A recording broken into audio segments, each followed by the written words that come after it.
Before we get started with this week's Prodigy Bowlers Tour, I've got a little something I need to get off my chest. Yeah, it's another one of those things.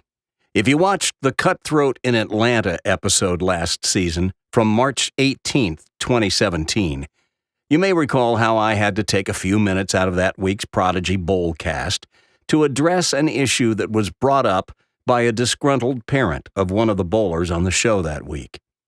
Well, this week, it's something a little different. It seems that one of our Prodigy viewers has registered a formal complaint with the USBC coaching department about me. I guess they figured the best way to settle a grievance with me is to try to get USBC to take away my silver coaching certification or something. Honestly, I'm not sure what they want. But since they do apparently watch the show, this is more for them than it is for the rest of you. But you might find it interesting anyway. And wouldn't you know it, but the episode that has brought on this disturbance was almost a year to the week after the one last year that caused the brouhaha. On our March 24th episode this year in 2018, the one titled The Day the Lights Went Out in Georgia, I was recapping the action in the qualifying round of that week's Prodigy event when I noted that one of our bowlers, Josh, it was Josh Donahue, had qualified in the 4th position for the stepladder, but he then withdrew because he couldn't stay to bowl. I made a facetious remark saying, well, here, you listen to the original broadcast, and you decide what you think I meant by the remark. We started with 10 in the bigs. They bowled 2 games of qualifying, and as you can see, Tyler got off to a quick start. Josh put on a furious charge to get into the top 5, but then withdrew when he remembered he had a prior commitment that prevented him from staying. Sounds like a girl, if you ask me. Ha! And in the littles, the person who has filed the complaint thinks I meant that Josh withdrew from the event to fulfill a prior commitment that he had made, and his withdrawal from the event sounded like something a girl would do. That actually makes no sense to me, because I wasn't aware that girls are the only people who honor their commitments. What I was saying with this facetious remark, as I suspect most of you could figure out without me telling you, was that I figured Josh probably had a girlfriend that was the reason he had to withdraw, and that he likely had made a commitment to be with her that day, or that maybe he didn't actually have a commitment to go see her, but decided he'd rather spend his Saturday afternoon with his girlfriend than bowl with us. Sounds like a girl, if you ask me. That's what I was saying. And frankly, I wouldn't blame Josh if he did.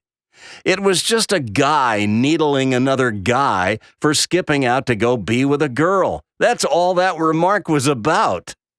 But the person who has leveled the complaint against me thought I was saying that skipping out to honor a commitment sounds like something a girl would do. Well, that just makes no sense. Josh put on a furious charge to get into the top 5, but then withdrew when he remembered he had a prior commitment that prevented him from staying. Sounds like a girl, if you ask me. Ha! Truth is, I really didn't know what Josh's commitment was all about. For all I know, he could have had something to do at school, or maybe he had a guitar lesson. I don't even know if he plays guitar. The point is, I didn't know. But it just sounded to me like he probably had a girl that he wanted to go be with. So like any red-blooded American male, he decided that sounded like a better deal. And I don't blame him if he did. You know, since this complaint with USBC was filed, I asked a dozen or so people how they perceived my remark when they watched the show. And every single one of them got exactly what I was saying. No one thought I was inferring that it's a girl's domain to honor a commitment and that somehow that's a bad thing. I would never make such a foolish assertion. If I did, I think the person who's complained about me would have a good reason to do so. But let me make something super clear here, and this is serious. When it comes to today's Me Too movement, I'm all in on it. Back in the 1970s, I was one of the first broadcasters in Texas to hire women for full-time positions on air at some of the top radio stations where the hiring decisions were mine. I'm pretty sure I might have been the first one in the country to hire an all-female news department at a major market radio station. I've been a champion of women's rights for as long as I've been in a position to do something about it. To suggest that I would ever say something that diminishes girls or women flies in the face of everything I believe in. I usually try to keep my politics separate from my bowling. Believe me, if I didn't, it would get me in trouble. But I will say this. There are people in positions of power these days who clearly view women as less than in some ways and are quite obviously against women's rights and believe that women should be subservient to men. I am not one of them, and I stand in firm opposition to them in every way. I think they're pigs. The person who filed this formal complaint against me did so anonymously, wouldn't you know it? That's certainly their right, but if they've got a problem with me, then I would ask that they simply reach out and communicate with me directly. I've heard some other assertions that they've made about me, about how their sources tell them I'm old school and lack people skills. Well, I'm old, all right, but I'm anything but old school. People who are old school don't recommend young people abandon one-handed bowling in favor of two-handed, like I've done more times than I can count. And how many old school guys do you know spend 40 hours a week editing shows to go up on YouTube like Prodigy Bowlers Tour? Yeah. And as for people skills, there are about 15 people in the Texas Radio Hall of Fame that I discovered and hired who might beg to differ with that assessment. And unless I miss my guess, I suspect a good many bowlers and their parents at Brunswick Zone Roswell who interact with me every week in our youth program might take issue with that assertion too. Frankly, I'm about the easiest person you'll ever find to get along with. But I'll leave it to others to make that call. Again, I invite this person who has filed the complaint to find out for themselves. I'm not hard to find. And if you write me at my email address, randy@prodigybowlerstour.com, you might find out that I'm not such a bad guy. Go ahead. I don't bite. And look, I'm not even mad at this person. They've simply misinterpreted something I said on the show. They think I meant something when in fact I meant something altogether different.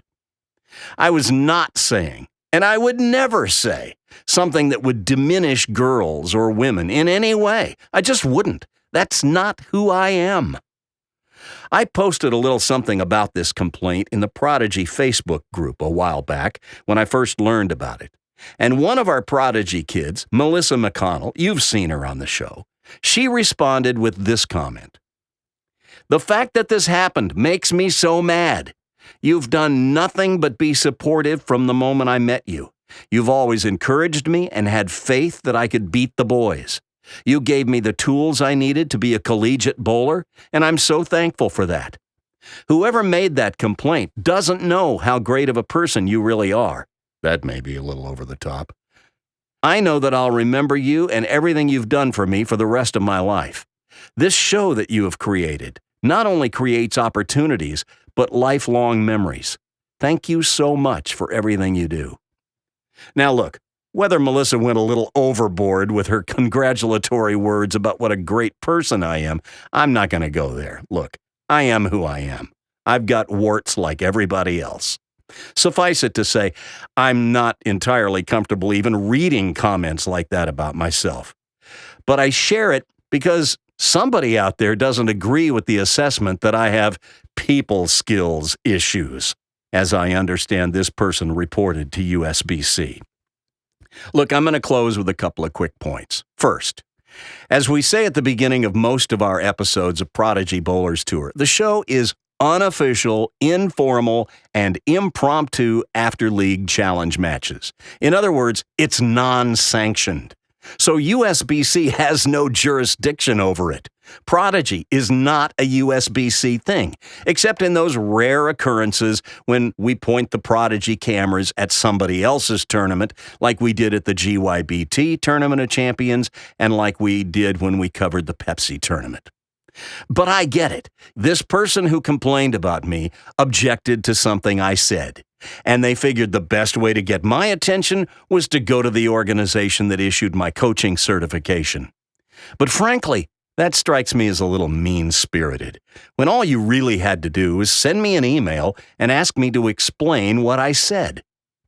Well, I've explained it now, and I've explained it to USBC, and they see pretty clearly, as most of our viewers did, that I meant nothing even close to what this individual perceived that I meant with my silly little remark. I was needling Josh for probably wanting to spend his Saturday afternoon with a girl instead of bowling with us. It had nothing whatsoever to do with suggesting that honoring a commitment sounds like something a girl would do, and that doing such a thing is somehow a bad thing. It's not. Honoring a commitment is a good thing, which, oh, by the way, I made it a point of mentioning a couple of weeks ago when Hunter Moffitt qualified as the #1 seed for our league's Tournament of Champions, where he could win scholarship money. But instead, Hunter had previously committed to bowling doubles at the state tournament with his buddy Spiros, so when he didn't bowl in our stepladder finals, I gave him props for doing so. Not because it sounded like something a girl would do, but because it was the right thing to do. Despite bowling off the highest average in the Roswell Junior Varsity League, Hunter's 147 average proved to be no impediment at all, as he fired games of 172, 179, 166, 175, 208, and 178 to finish qualifying at plus 196, 99 pins higher than our #1 seed today.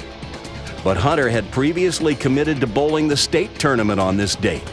He and his buddy Spiros are bowling the singles and doubles competition in Columbus today. So despite leading our Tournament of Champions, Hunter withdrew to honor his commitment to Spiros. Gotta respect that. I have a surprise. Girls don't have the market cornered on honoring commitments, and neither do boys. But decent people with a sense of right and wrong do. And one thing I know is right is to stand up for what you believe in. And one thing I believe in is treating people fairly. And that goes for the person who filed this complaint about me without even giving me a chance to explain myself to him or her. I did nothing wrong here. And with that, we move on.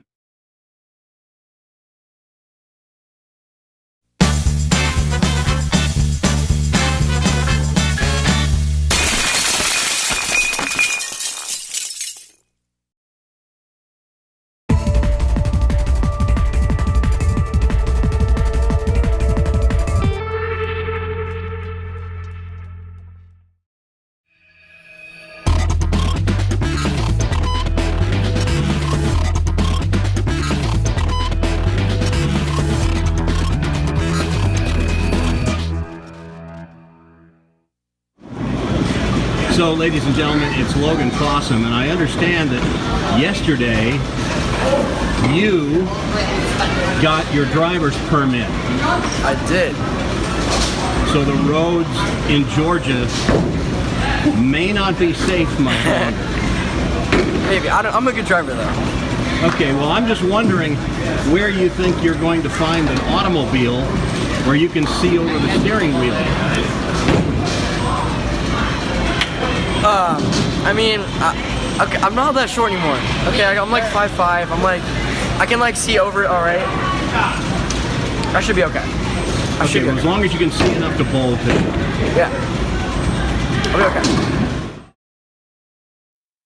Celebrating junior bowling, elevating junior bowlers. This is Prodigy Bowlers Tour.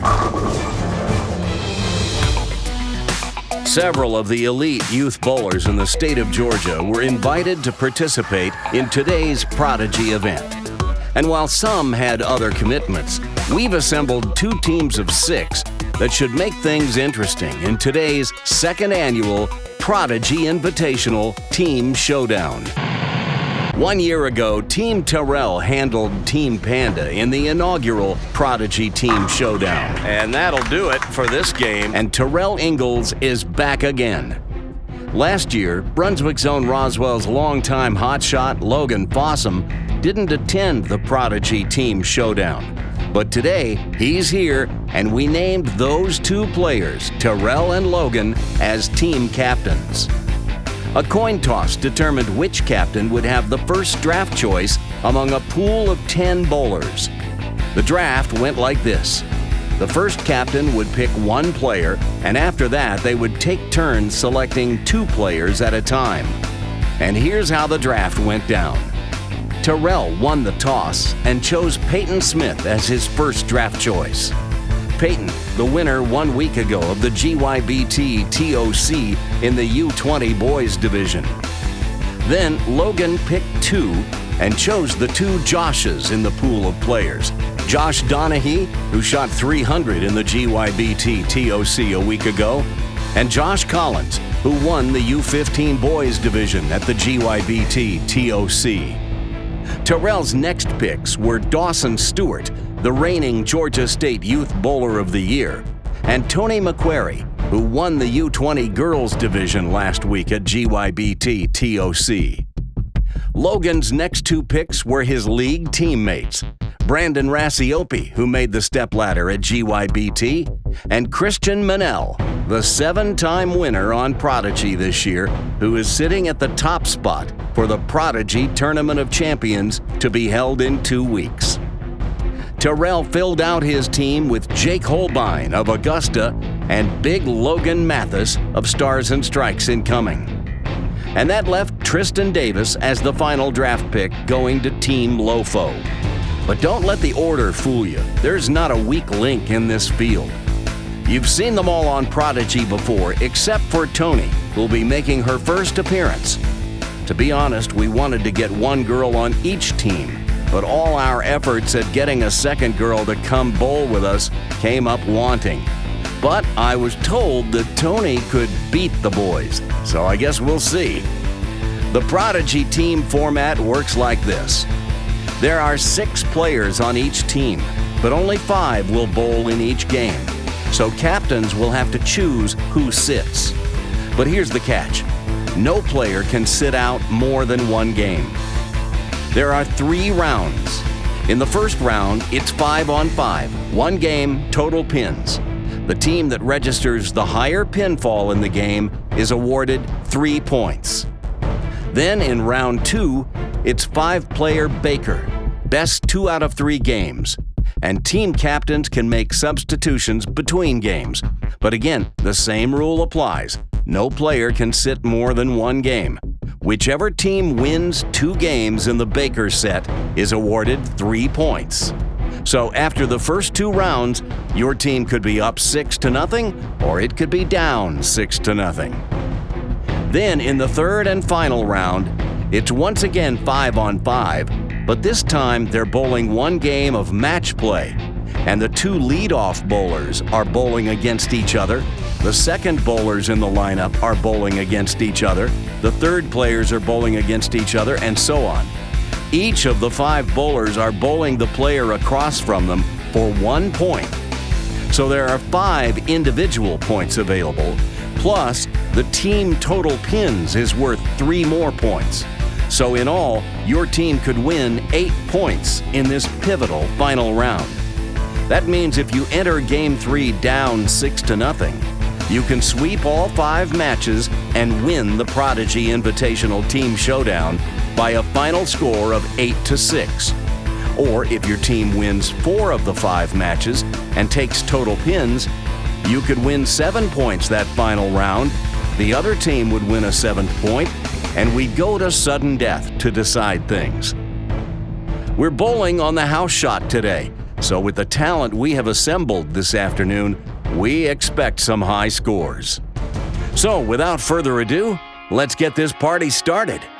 Round 1 is the 5-on-5 total pins match. worth 3 points to the team that ends up with higher pinfall for the game.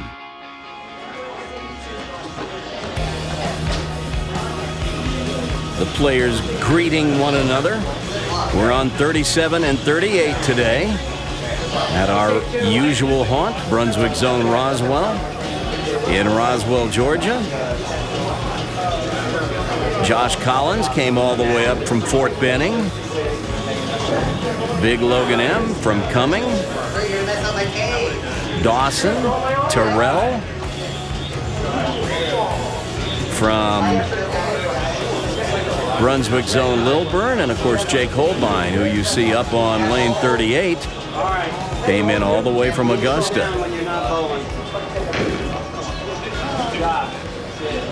And here we go.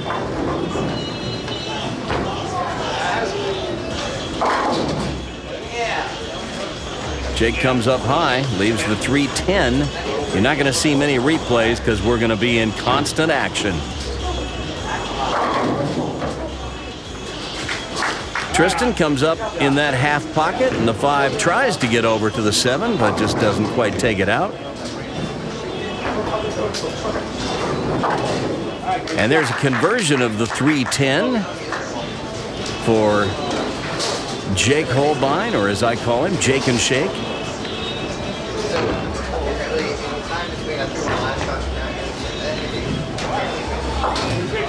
And there's a spare for Tristan.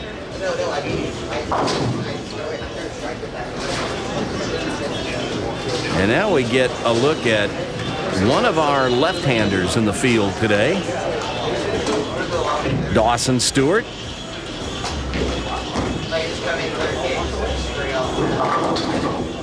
Playing pretty deep inside. You don't see lefties in there very often.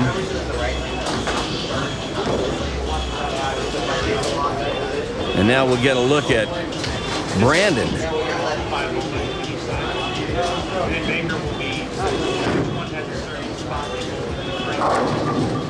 Light, and gets the shaker to go. The tossed salad strike.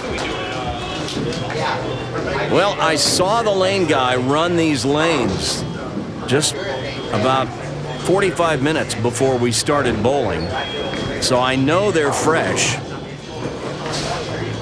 But I know that he ran lane 38 first. Oh, look at this.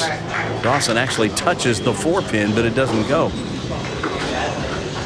He ran 38 first and worked his way down to the left. Sometimes when a lane machine's been sitting, good strike by Logan F. The brushes and whatnot inside the lane machine need to run a lane just to get wet and get oriented to do the work, and sometimes you'll double run the first lane. He did not do that, and the players have told me the right lane is playing pretty dry. Doesn't seem to bother Tony at all. She finds the pocket for her first shot on Prodigy Bowlers Tour.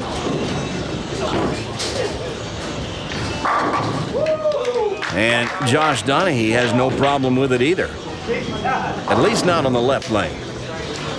We'll see how they contend with this right lane. That's the one that seemed to give them problems in warm-up.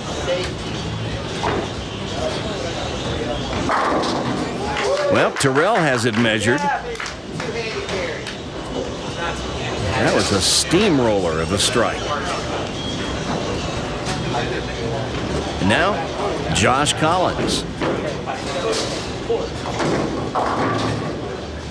High hit, leaves the 247. Josh, of course, won the Pepsi and the GYBT Tournament of Champions in the U15 Boys Division this year. You saw them on Prodigy Bowlers Tour. As he goes for the spare and takes the 2 off the 4 and 7. And now Peyton Smith, who also won the Pepsi and the GYBT TOC in the U20 boys. And that's an unusual light shaker as he gets the 2 from behind, but it's a strike nonetheless. So they switch lanes.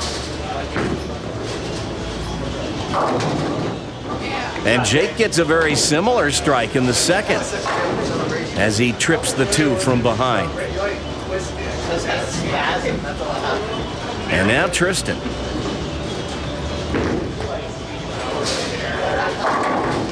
Ooh, that one came up a little high, but he got the 9 to go. And he'll take it. And accepts high fives and low fives from everyone.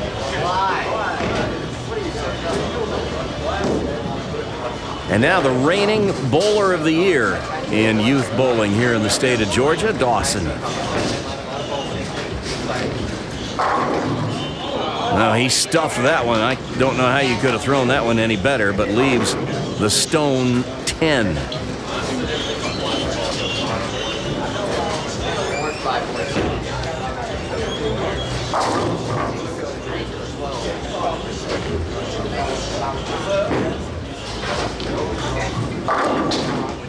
Pretty good ball by Brandon, but just a pinch high, and he leaves the 4. Well, we thought these kids might have a little fun with this format this week after the intense competition they went through at the GYBT Tournament of Champions a week ago. As Dawson takes out the 10-pin, we just thought something a little more lighthearted and fun this week would be just what the doctor ordered.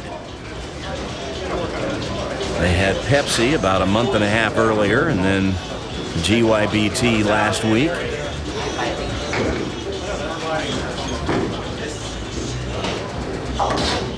Brandon takes care of the 4-pin.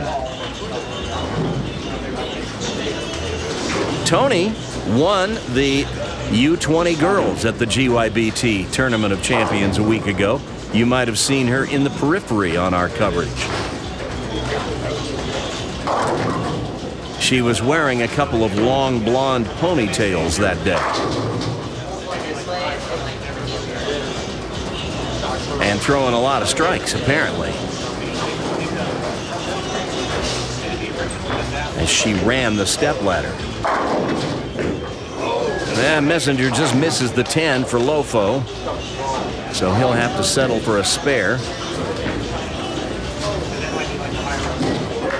And Tony takes care of the 2-pin. That ball almost ran by, but she gets it anyway. And accepts congratulations from her teammates. Well, once again, this is round 1. We'll have 3 rounds. They'll bowl this game where it's total pins against total pins. And then we will bowl the best 2 out of 3 Baker for the second round. Each of those first 2 rounds are worth 3 points. And then in the third round, we'll bowl 5-on-5 match play for 8 points. And another wall shot. This time Tyrell overpowers the rack. And he's got a double on the board.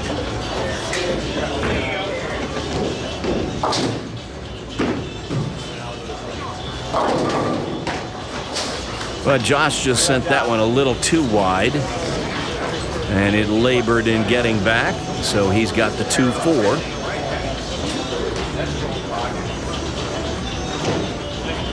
And now Peyton, who has been just Mr. Everything in junior bowling here in Georgia the last few years.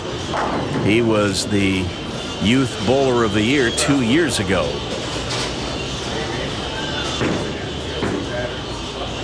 Look out. Well, that was uncharacteristically wild for Peyton, and he leaves the 2-8-10. As Josh going for his spare on the right lane. Gets the 2-4. Well, Peyton not only won the Pepsi and GYBT TOC this year, he won them both last year, too. So when I say he's been Mr. Everything, I'm not kidding.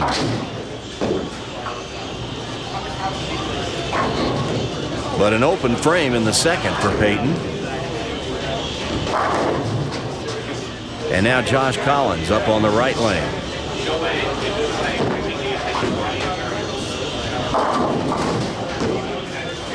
Through the nose, the 2-4. He left the 2-4-7 in the first frame and chopped it. So he'll have to figure out a way to put the ball between the 2 and the 4 this time. There's a light shaker for Tristan. And Josh nearly chopped it again, but he gets the spare.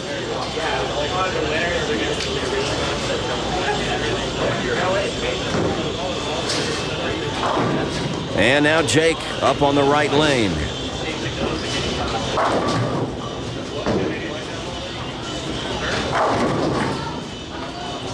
Coming up high, 3-6-10. That's the characteristic of this pair today. Right lane hooking quite a bit more than the left lane, actually.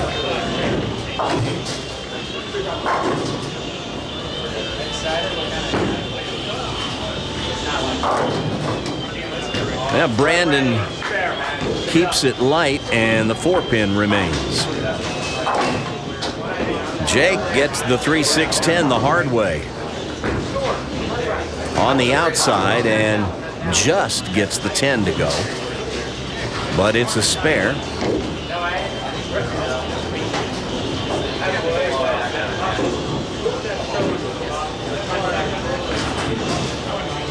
Now Brandon, he's added that little rehearsal swing to his pre-shot routine. He doesn't do it every time.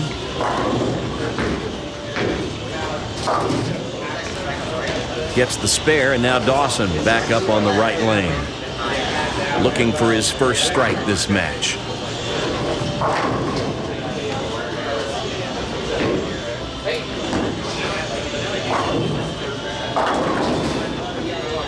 Another pretty good shot that was just fractionally high. He leaves the 6.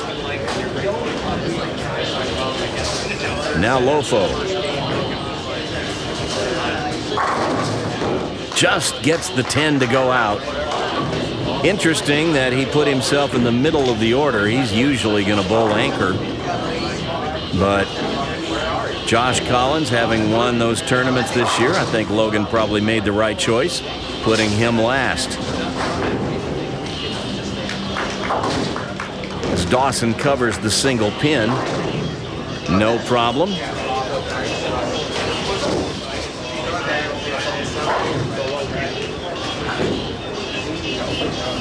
All these kids going to junior gold this summer.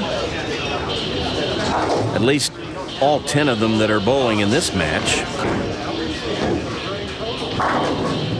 Oh my goodness. That didn't look that high. The fast 8 for the 4-7 and a ring 10 on the other side. That's a pretty odd combination, but a tough luck spare. And look at Tony go to town on the right lane. Slaps out the 10.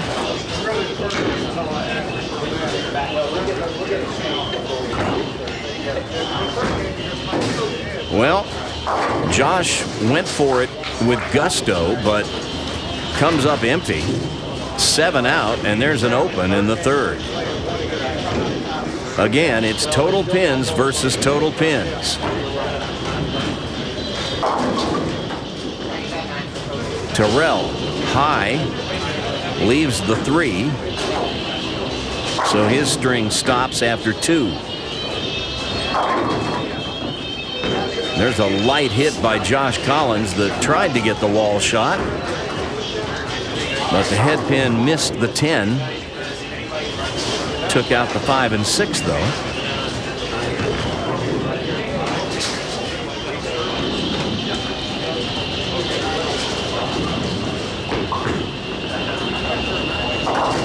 Tyrell with his white plastic ball for spares converts the 3.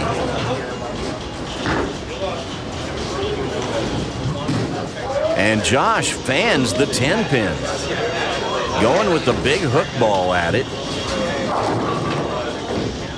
And I'm pretty sure that's a urethane ball that he's throwing. I don't know if that ball is going to hook enough.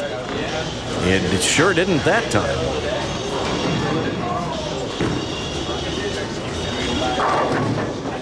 Oh my goodness. Well, Jake throws half the rack at the 7-pin, but it won't go.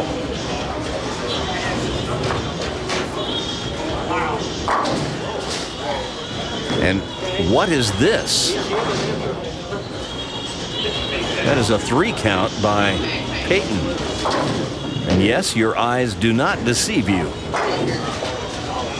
as Jake takes care of the spare on the left lane. I'm sorry, it's got to get red.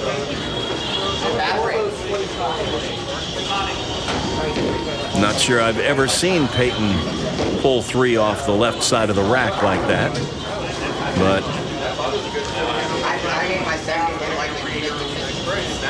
I'm not sure if he went to get a different thumb insert or a different ball. But he gets just 5 more, and that's 8 out in the 3rd frame, and back-to-back opens. Something we don't see very often from that young man.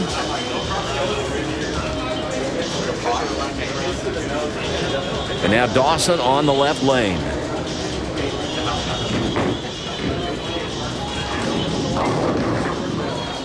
Comes up a little thin.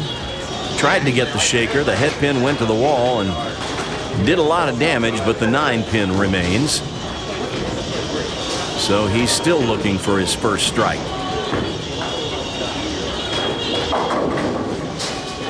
And Tristan goes through the nose, and we're going to get a trick shot with Tristan here, as he will have the 4-10 to contend with.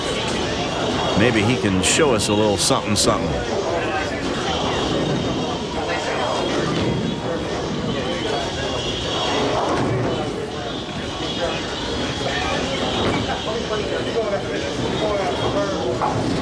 Dawson takes the scenic route to the 9-pin, but it goes down.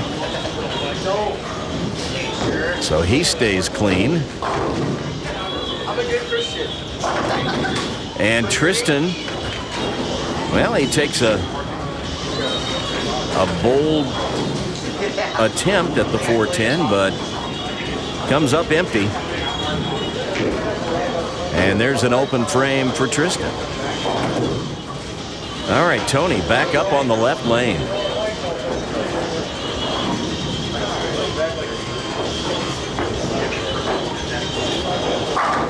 And see you later pins. She's lined up.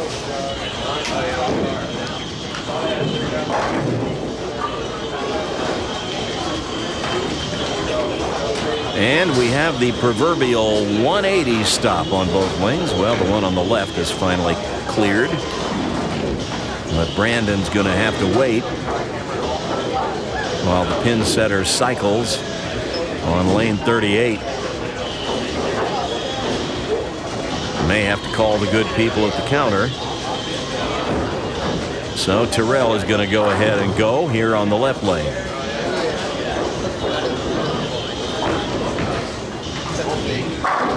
Oh, man, look at that 6-pin whistle around the 10. A solid 10.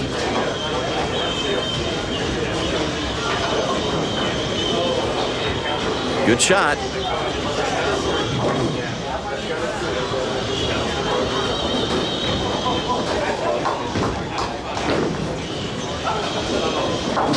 Goes pretty straight at it and takes care of the spare. Well, we're still waiting for the 180 on lane 38. Not sure what the delay is, but they'll have to send someone back there.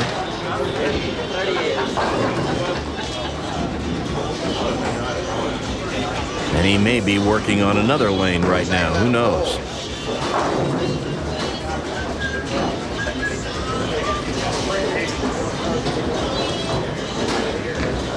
This is like calling a timeout on your field goal kicker just before the half or before the end of the game.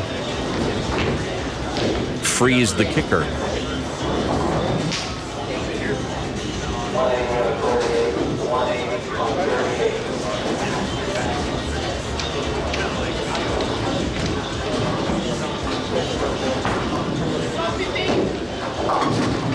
Well, my goodness.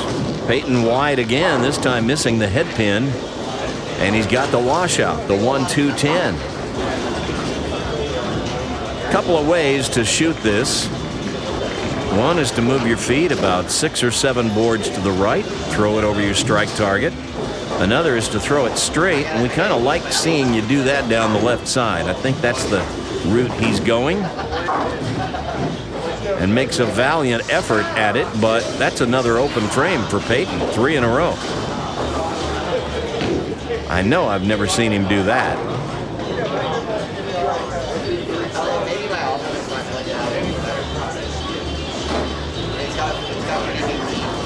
Peyton, Tyrell, Dawson,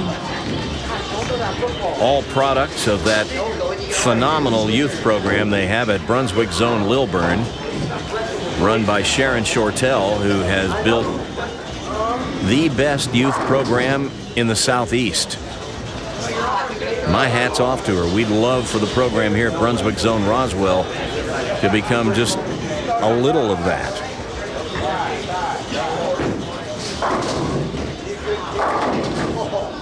Well, they finally clear the 180 on lane 38, and I'm not sure Brandon thinks it was worth waiting for, as that ball was DOA, and he leaves the 5-7 split. Here's how you make it, and it's Big Logan M photobombing our spare maker. Well, he photobombs everything.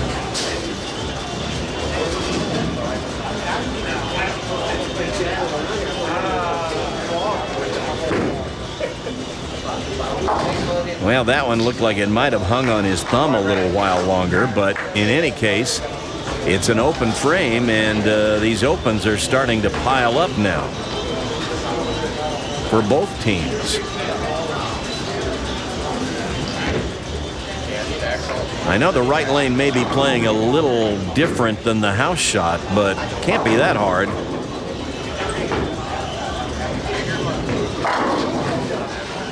Logan finds the path to the pocket on that lane, and 3 strikes in 4 frames for Lofo.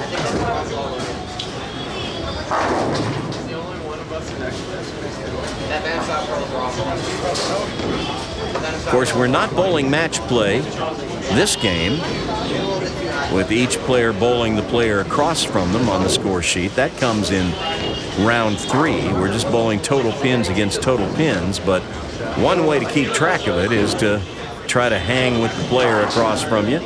There's Josh carrying a nosedive. The old Jersey squasher there. He takes it.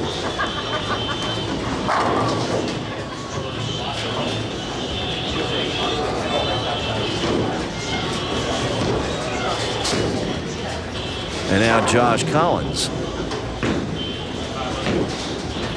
He used to get super low, and now he's much more upright in his address. And he throws a lot of those. And he celebrates it.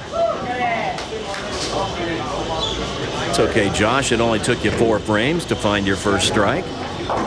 Guarantee you, he's not used to waiting that long most of the time. There's a strike for Tristan. And now we're back to the top of the order for Team Tyrell. It's Jake. He gives that one plenty of room. Gives it a little too much room. And now he's got the bucket, the 2-4-5-8.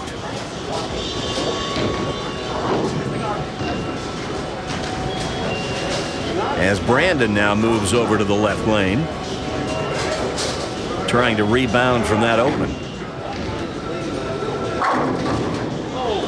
And finds the pocket, but that ball was not driving very hard as he just barely tilted out the 5.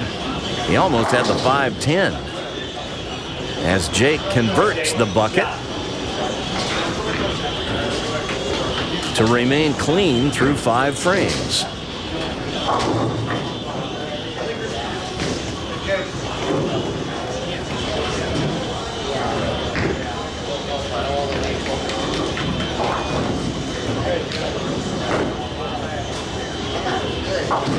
Brandon takes care of the 10-pin, no problem.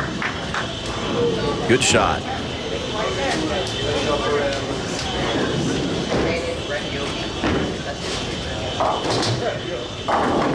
Well, this time Dawson doesn't give it near enough room.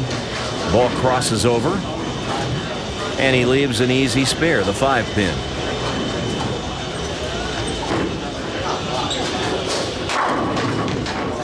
That ball just didn't quite have enough oomph to kick out the 10, so Logan will be shooting cross lane at the right-hander's nemesis, the 10-pin.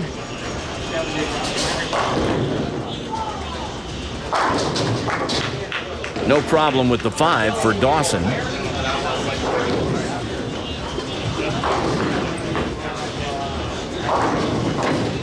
And Logan gets the 10 to go.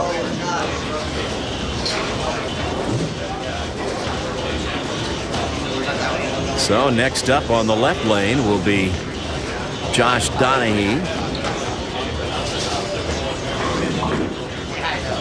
Josh has been a fantastic addition to our youth program this season at Brunswick Zone Roswell. I'm just sorry that we're going to lose him because he's going off to college this fall.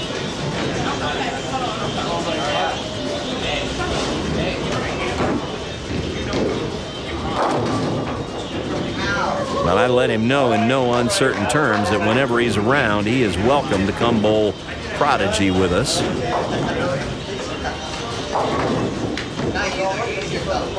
And I hope he does.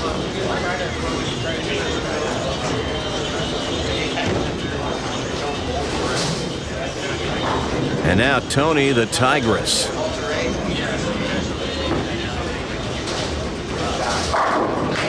Gee, all she does is strike, seems like.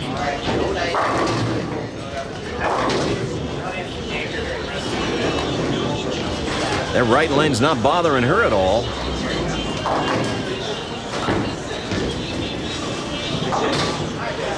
A spare for Josh as we look back in on lane 38 and Tyrell. Yeah, you could tell he just didn't quite give that one enough push to the right. Comes up high, leaves the 4-7.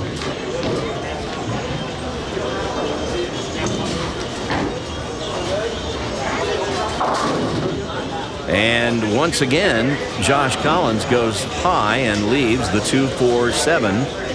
This is the third 2-4 combination that he's had this game. And he's batting 50% so far.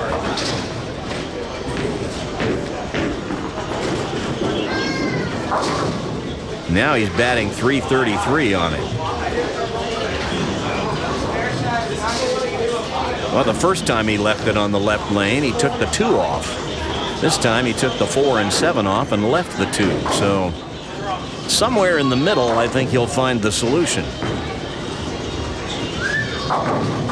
And Jake goes through the snoot and leaves the 6-7-10. Well, we don't expect to see strikes so scarce. There's big Logan M photobombing the 6-7-10. Well, if you saw the end of our show last week at the GYBT Tournament of Champions, big Logan M was photobombing everybody, so it just stands to reason. Ooh, Jake gives that a pretty good go, but the 6 and 7 remain. And there's an open. His first this game.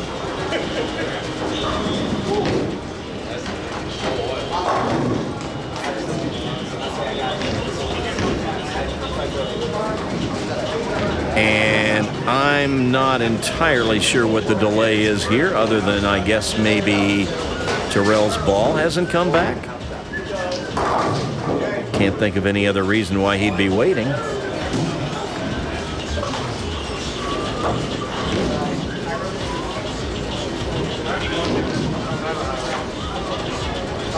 Maybe he just wasn't ready.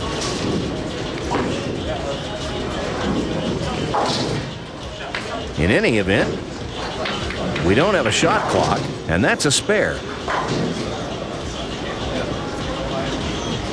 So Dawson up on the left. And this time, the 4 just lays in the channel and doesn't kick out the 7, and that's a weak 7. And Dawson, somebody needs to tell him that our 9-pin no-tap isn't for another few weeks. That'll be on the 30th of June, our big final event of the Prodigy season, the adult youth Scotch doubles 9-pin no-tap race to 300 on a house shot.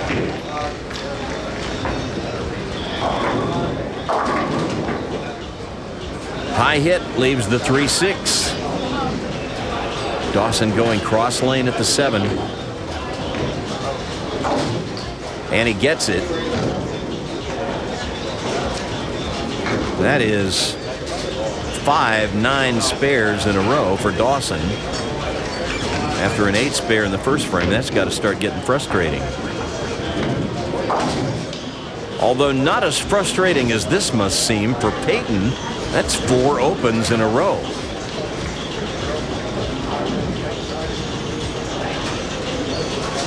Somebody get Ripley's Believe It or Not on the phone.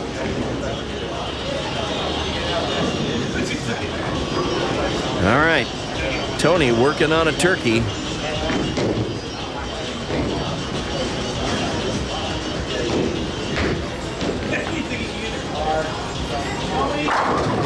Make that a 4-bagger.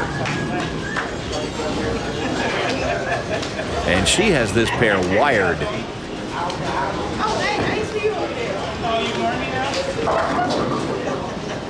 Tristan high leaves the 3-6-10.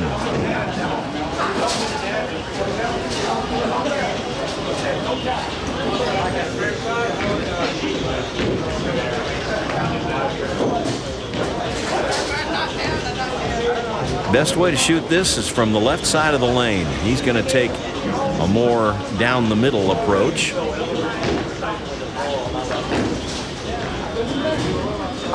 And that's the risky run right there.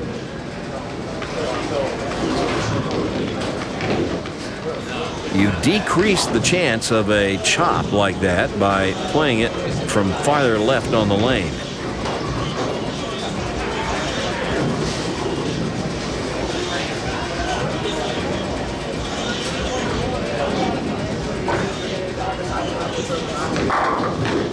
Well, the pins were not going to stay up on that hit. There was just no way. Tyrell just overpowered the rack, and there's a strike.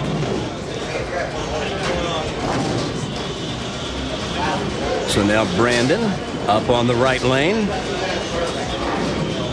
working on a spare.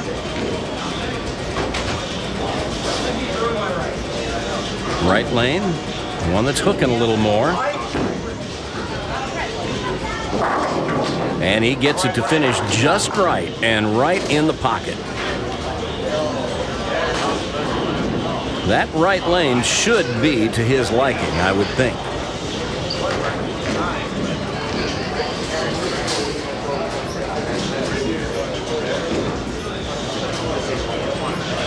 So now Logan Fossum up on the right lane.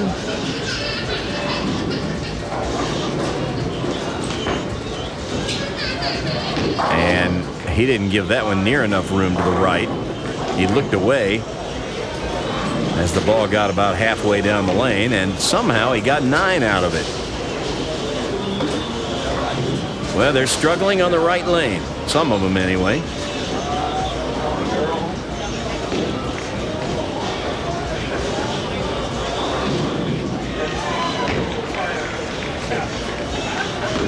Logan will go straight up the back of the ball and throw it straight. Not straight enough, though.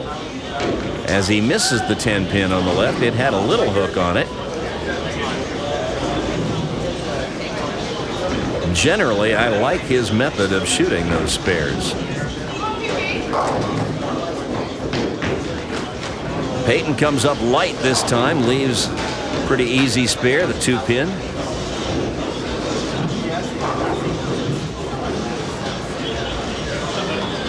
Now Josh working on a spare. Puts a strike right behind it. That's a good one.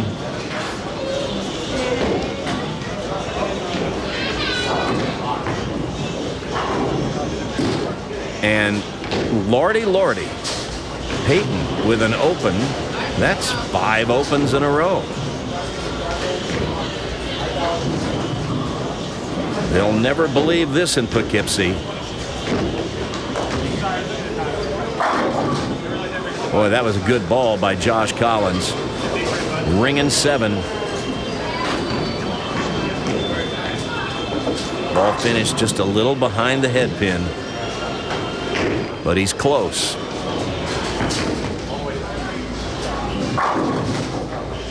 Oh, yikes.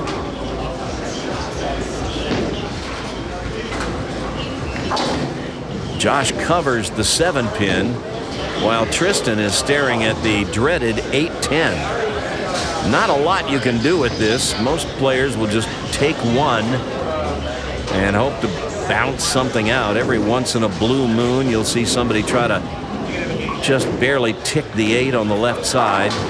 Look at Jake rip the rack and tip the 8 over into the 10. About a 1 in 5,000 shot. No, close. But you don't see it very often.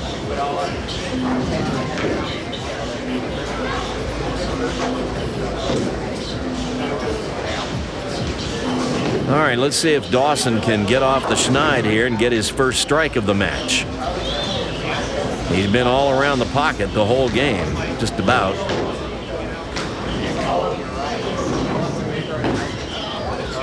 Different ball. Crosses over, leaves the 5. Another 9 count.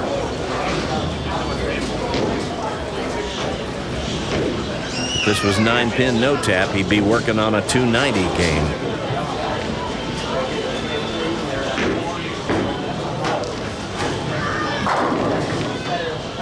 Well, that's what I call the half 8, not quite the stone 8. Ball actually deflects to the right and sends the 5 in front of the 8. Not like the stone 8 you saw Charlie leave at the GYBT last week.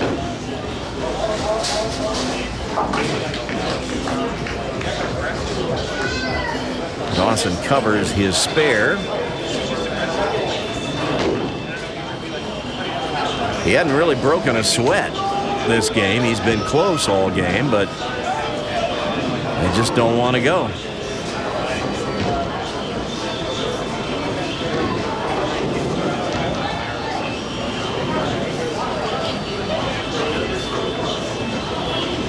Not quite sure why Brandon is taking so much time on this 8 pin, but you surely don't want to miss it.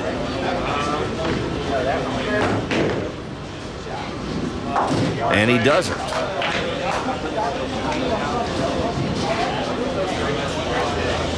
See if Tony can keep this string going.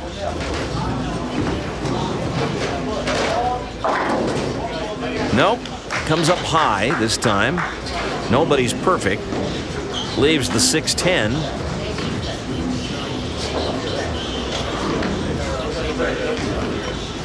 As Lofo moves to the left lane. And plows him over. Now Tony going cross lane at the 6-10. Plastic ball.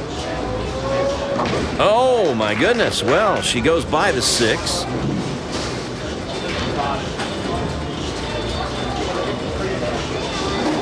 And there's an open frame.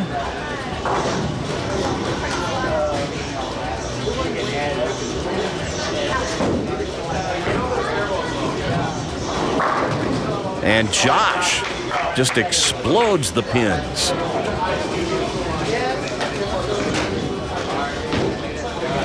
He can do that.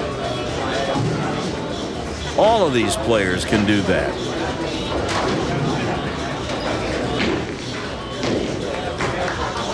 This is a very talented group of young bowlers. And 2 more that are sitting out this match that we will see in the next game. Big Logan M. and Christian. Ooh, a little high that time. Tyrell leaves the 4. Now Josh Collins. Well, that just doesn't seem right. He just hit that right in that swish zone. And it seemed like everything was heading over toward the 10 pin, but a couple of pins collided and the 10 just stood there, nonplussed. A spare for Tyrell. And now Josh missed a 10 pin earlier this match. Let's see what he does with this one. He threw urethane at the last one. This time he's throwing his Forza SS. And it's got enough juice to get over there and take out the 10.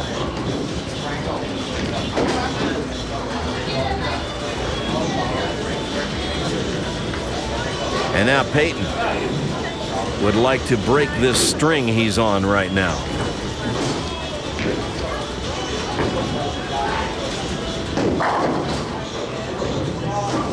And that ball looked like a getaway train. He's suffering a little over-under on this house shot, it looks like. Gets it out to the draw and it just overreacts. Look at Jake. He's figured it out.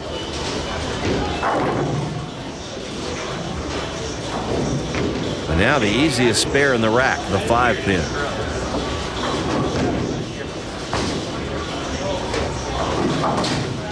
And Peyton takes it down. So at least he stops the bleeding.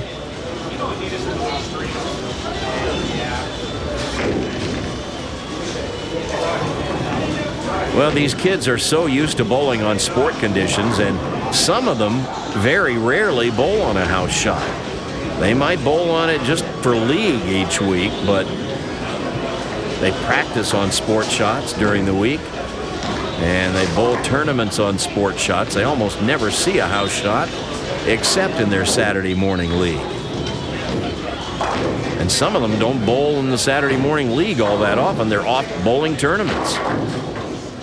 And Dawson with the swishin' 10 sends the 5 right in front of it. He can't buy a strike. And Tristan crosses over and gets one. Dawson's got to be looking at that thinking, what do I have to do? Well, he's gone to fetch another bowling ball. When in doubt, throw something else. That seems to be the mantra these days for a lot of these kids. And I wouldn't say it's necessarily the wrong answer.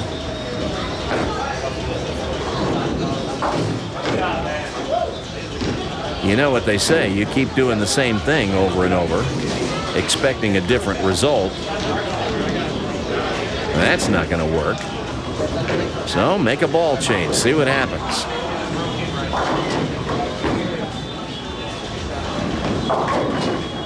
Brandon comes up high on the head pin. And now he's got the 3-6-10. And now, Tony, I like the shirt she's wearing. I am the girl your coach warned you about. Yeah.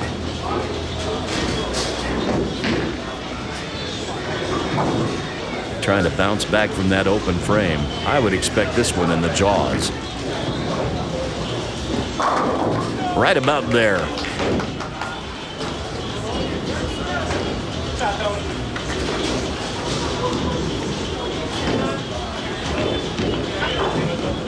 All right, Brandon. Missed the 3-6 combination earlier, playing it down the right side. Let's see if he has a little better success this time. No. That is another chop.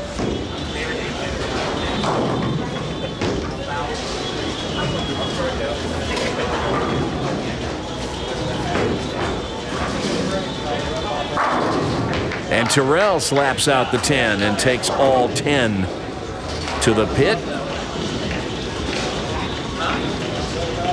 Good shot there.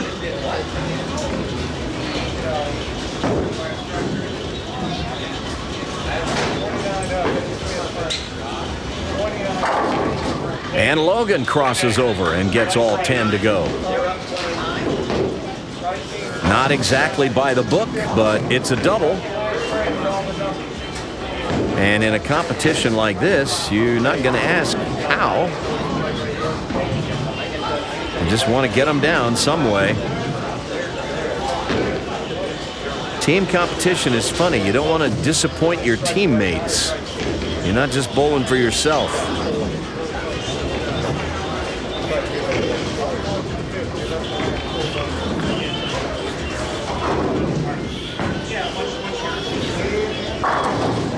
Oh man, Peyton let that one rip. I just knew that was going to be 10 in the pit, but no. The 7 stands up. Wow. He threw that one well. And Josh gets another crossover, tripping the 6. They're having a hard time staying in the pocket on the right lane. It's hooking a lot. And you could see Peyton's shoulders droop as soon as he let that one go. He knew it was wide. And that's another open. Can't believe my eyes. Josh Collins brings that ball back and sends all 10 pins scurrying for the pit.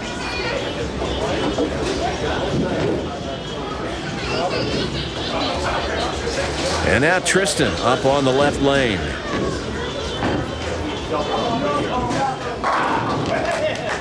And that's 10 back for a double. Look at the big loft by Jake. And solid in the hole that time. That is a turkey for Jake and Shake.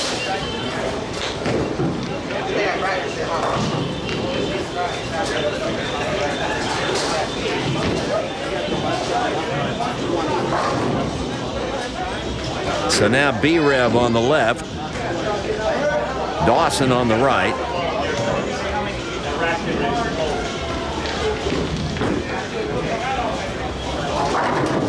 There he ripped the rack. He got that one to finish. Wow. Sends that 5-pin making a beeline for the 7. That is a power shot right there. All right, Dawson. Let's see an X out of you right here.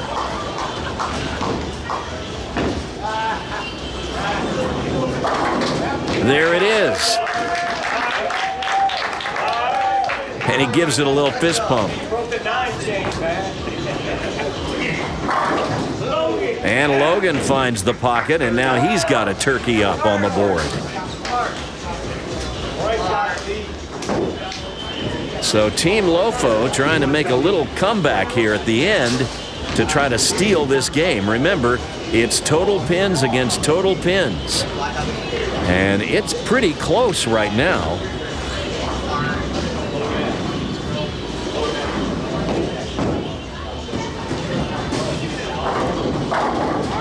Well, Tony crosses over.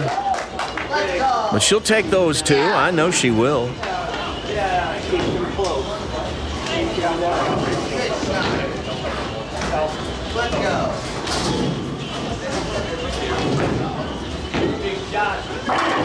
You could see that ball just started to hook a little early. Josh had 3 in a row, but it ends there, and he's got the 3-6-10. Tyrell sends all 10 to the pit. That is a powerful strike right there.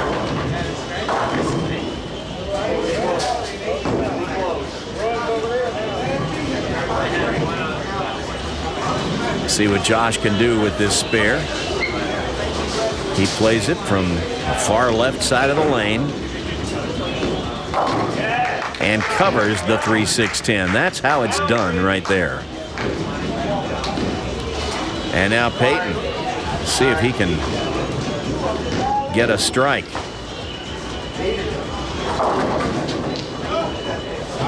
Not this time, but he breaks down the spare and has a single pin left, the 3-pin.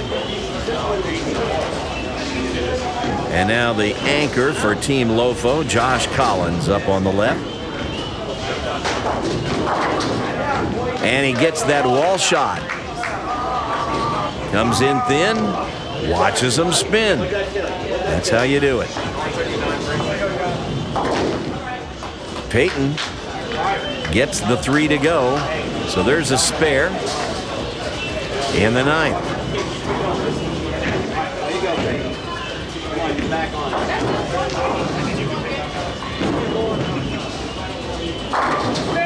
And another strike by Jake in the 10th. That's a 4-bagger.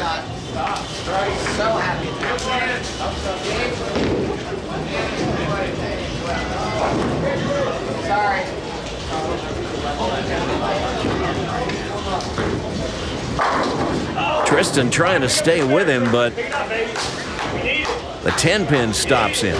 Ringing 10. Good ball, but just not to be.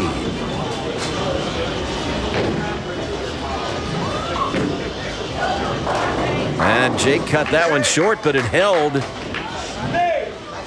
And there's another strike, and now he's going to be close to 220. He'll get 220 with a strike on his fill ball.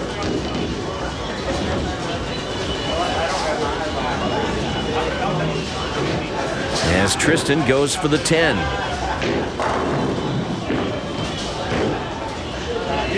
And knocks it down.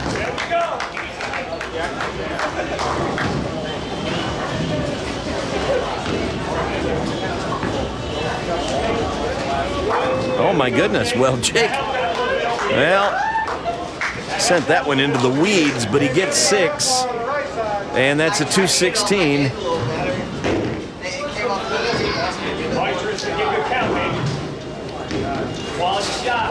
So he's going to have roughly 40 pins on his opponent.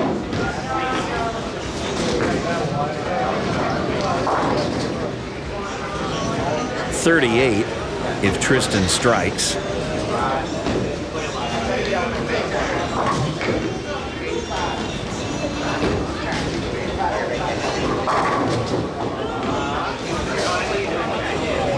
Dawson's going to go first here.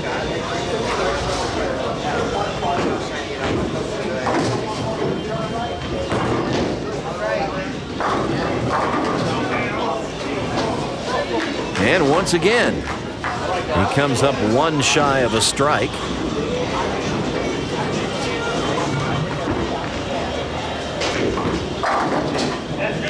And Tristan pulls it, but gets 9, and that's going to be 177. So we've got a 39 pin difference after the first player, roughly 40.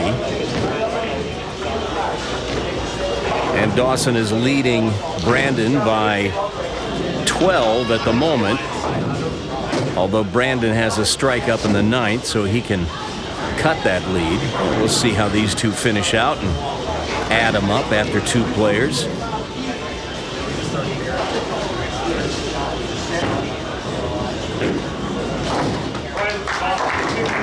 Dawson covers the 7.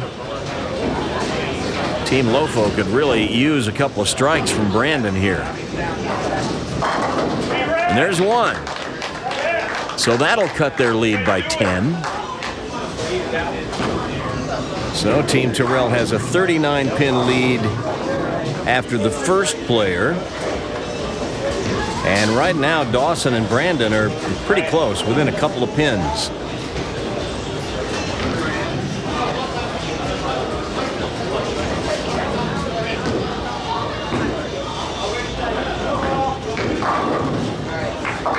Well, Dawson gave that one a little extra room to the left, hoping that it would give him a little different entry angle, but he gets the same result. The 7-pin stands. This would be a big one right here. He could cut the lead by 10 more.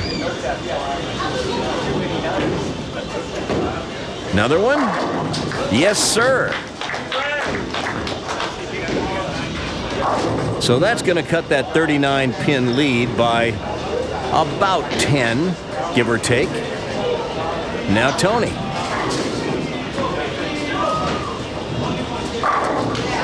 Looked like she slipped there, but it didn't keep her from finding the pocket. And that strike will increase Team Tyrell's lead by 10. Brandon looking to fill things out here.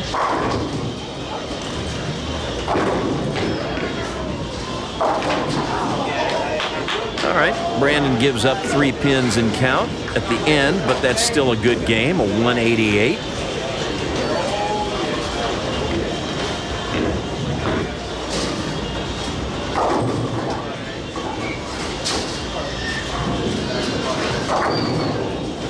And Tony comes in a little thin there in the 11th. So she's going to be in the 230s. Nice game.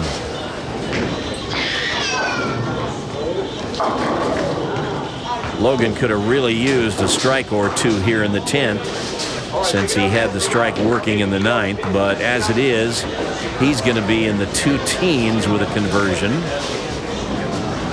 So he's going to give up about 20 to Tony.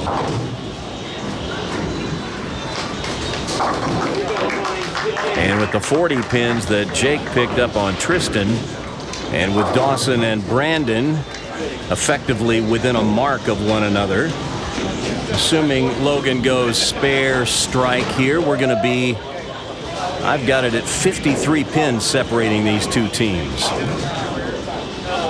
And as it is right now, Tyrell looks like he's going to take another 10 from Josh. There's a spare by Logan. Too much math. Not my strength. Math and cooking. Definitely not the areas that I'm an expert.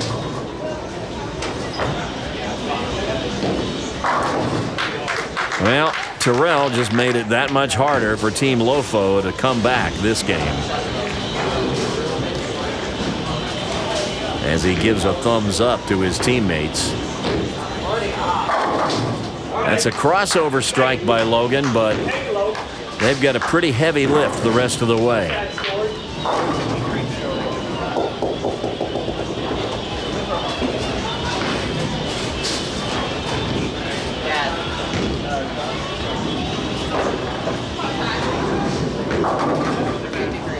Well, it's a high hit and a 7 count, but he's going to be in the 220s.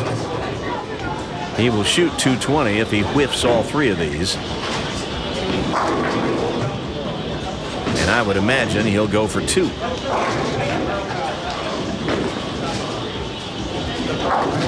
That's exactly what he does. So a 222 for Tyrell. The best Josh can do is 211.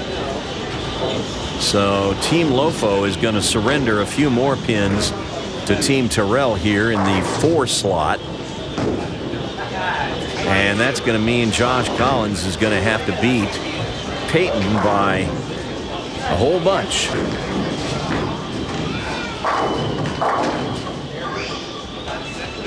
Well, there's a 9 count for Josh. So the best he can do is 200, so he'll surrender about another 20, 22 to Tyrell. I think Peyton can put it away here with a mark. Well, okay. Maybe there's still a little life left in Team Lofo. That spare helps. Well, if it's any consolation to anybody, and I don't think this will be, at least we now know that Peyton is human.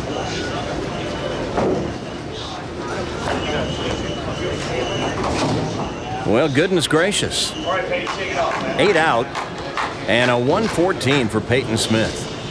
I think he just had an out-of-body experience that game. That's all you can say about that.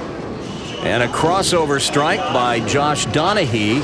And that's big. That count was important, because now it means Josh Collins needs to shoot 190 to steal this game from Team Tyrell. He's got a possible 193. He needs 2 strikes. right here, and then 7 on the fill ball. But that's not going to do it. And round 1 goes to Team Tyrell. It ended up a little closer than we thought it might, but Team Tyrell takes round 1, and that'll put them up 3-0 in the overall team showdown competition. Round 2 will be best 2 out of 3 Baker, as Josh chops the 2-4 again. Best 2 out of 3 Baker in round 2, and then we'll have 8 points in play in round 3. This is still anybody's team showdown. We've got more coming up. Now, bring the spirit of Prodigy Bowlers Tour to your bowling center with Prodigy Bowlers Tour t-shirts and sportswear, including collared shirts with the Prodigy logo printed on the back to show that you support junior bowling. Check out the entire assortment of Prodigy t-shirts in the Brownswick store. Visit ProdigyBowlersTour.com to see the selection. See the ash gray Celebrating Junior Bowling, Elevating Junior Bowlers t-shirt, or the Who Will Win the Coveted Trophy Pin t-shirt. Or maybe you'd want the one that says, I've come to get my bowl on, right on the front of the shirt, or simply, Bowl Me. There's a t-shirt that says, Bowling. You probably don't get it because it's mainly for smart people. And if you're a proud parent with a junior bowler, we've got a t-shirt just for you. And how about this t-shirt? You're bowling an 8th grader. Prepare to meet defeat. Available in grades 1 through 9, most in both adult and kid sizes. And finally, the shirt that reads, Bowl better, have more fun, take lessons. Then maybe you can keep up with me. The Brownswick store is powered by the people at Cafe Press, and all of these shirts are available right now. Just go to ProdigyBowlersTour.com and click on the link to be taken right to the store. PayPal and credit cards accepted. That's ProdigyBowlersTour.com. Get your bowl on and bring the spirit of Prodigy Bowlers Tour to your house. Order now. Go to ProdigyBowlersTour.com. That's ProdigyBowlersTour.com.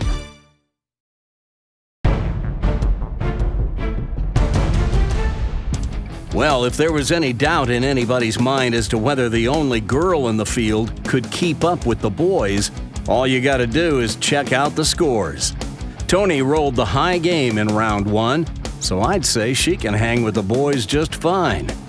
Maybe the better question is whether any of the boys can keep up with her.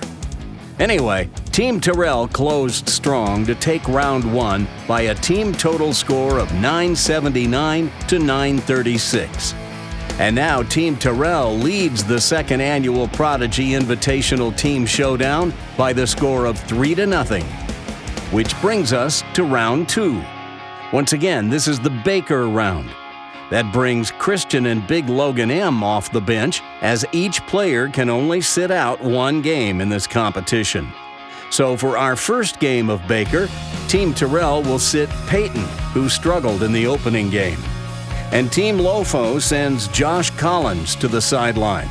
So the 2 captains go with the players who fired the low scores to let them gather themselves on the practice pair so they can get ready for Game 2 of this Baker set. Team Lofo's lineup is Brandon, Tristan, Christian, Josh Donahue, and Logan Fossum. And for Team Tyrell, the lineup is Big Logan Mathis leading off, followed by Dawson Stewart, Jake Holbein, Tyrell Ingalls, and Tony McQuarrie in the anchor spot.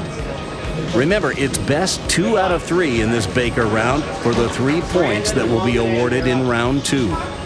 So we'll be bowling at least 2 Baker games and possibly a 3rd if we need it.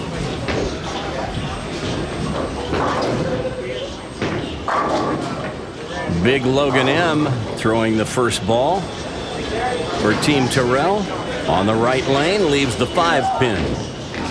Now you see the score, 3-0. Team Tyrell leads. And the players' faces are above the frames that they will be bowling. Brandon will bowl frames 1 and 6. And he gets the 5-pin to go that time.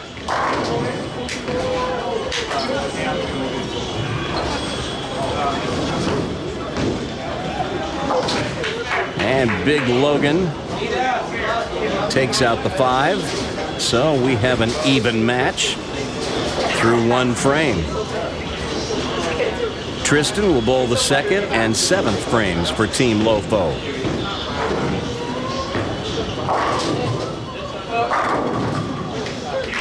Ringing 10. Good shot. Sometimes when one round object hits another round object, they don't always react exactly the same. Dawson up on the right lane. He's bowling frames 2 and 7 for Team Tyrell.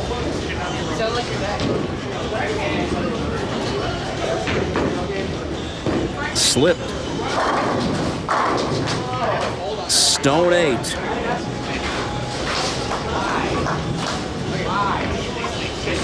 He shakes his head like, I don't know what I have to do to get all 10 to go. He's been 9 spare most of the day.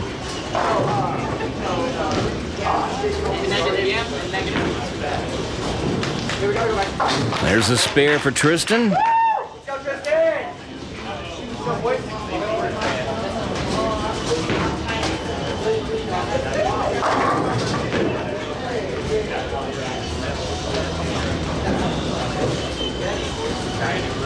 Dawson, you notice, wiped his slide shoe. He slipped a little on that first ball. He liked the reaction a little better. And now it's Christian. We haven't seen Christian yet today.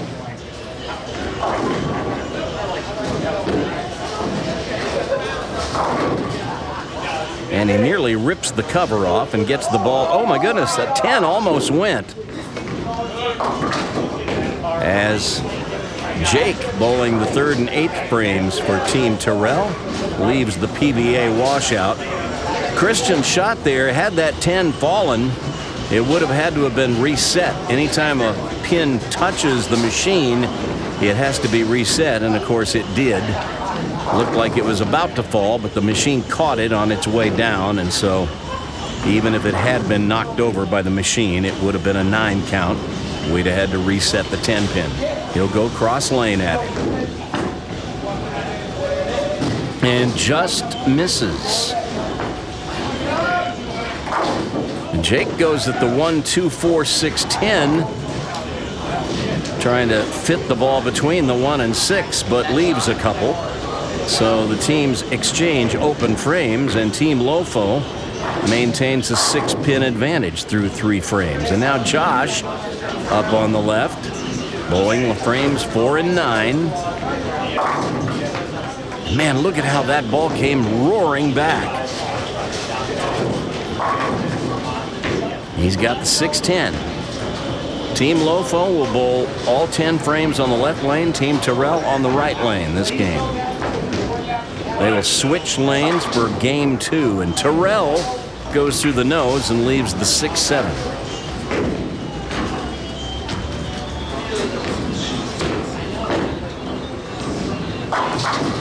A conversion of the 6-10 for Josh Donahue.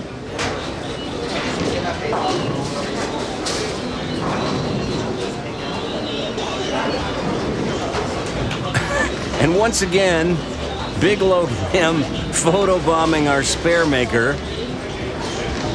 That's how you make the 6-7. You throw it right at Logan. Big Logan.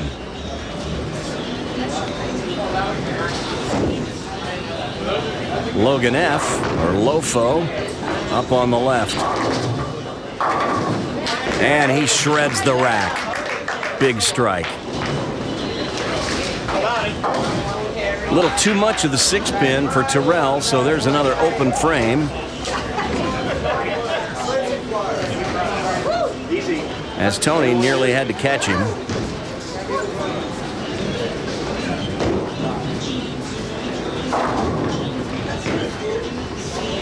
And now she's up in frames 5 and 10.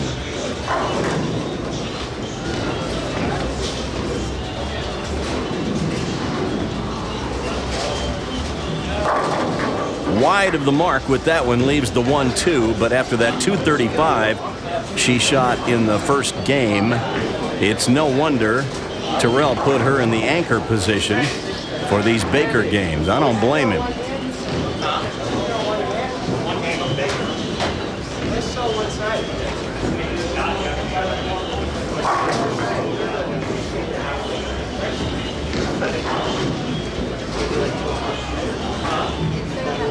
So Brandon gathering himself. Logan F. put a strike up for him to build on. Now would be a good time to get another X. But it's a little thin, gets 9 and a wiggle.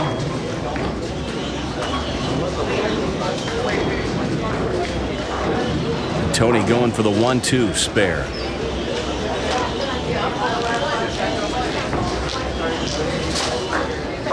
And covers it easily. You wouldn't expect her to have any difficulty with a spare like that.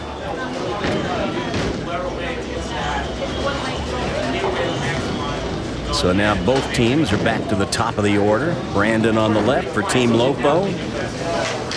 Covers his 5-pin. And now Big Logan M, Mr. Photo Bomb himself. Well, even with all that speed, he can't keep it on the right side of the lane. It's the house shot, but I think they probably needed to double run the right lane. That was the first lane they ran. As Tristan finds the pocket on lane 37.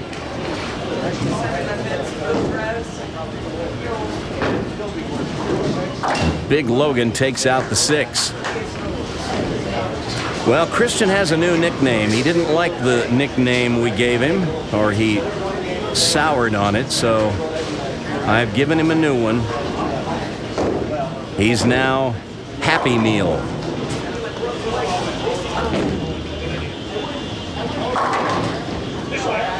Pretty good ball right there. A little too much hook at the end, though. Chops the 5 off the 9, and he'll have to settle for a spare.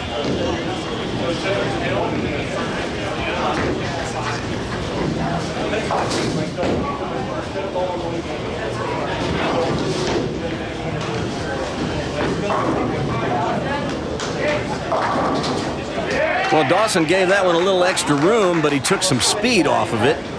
And so it came charging back and crossed over, and, well, it's not how, it's how many.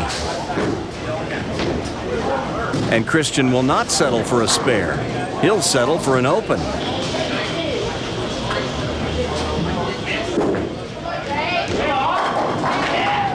And there's a strike for Jake.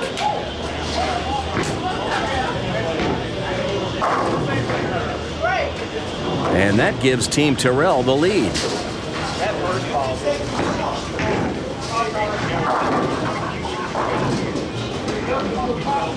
Well, in this format, you really don't want to be down 6-0 after the first 2 rounds. That makes your job very difficult in round 3. It can be done. Boy, there's a big, powerful strike by Tyrell in the 9th.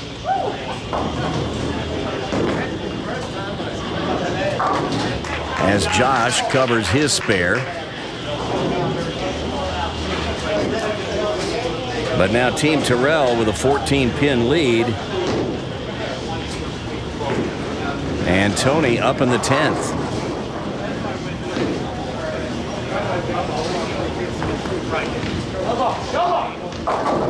Oh, the plot thickens.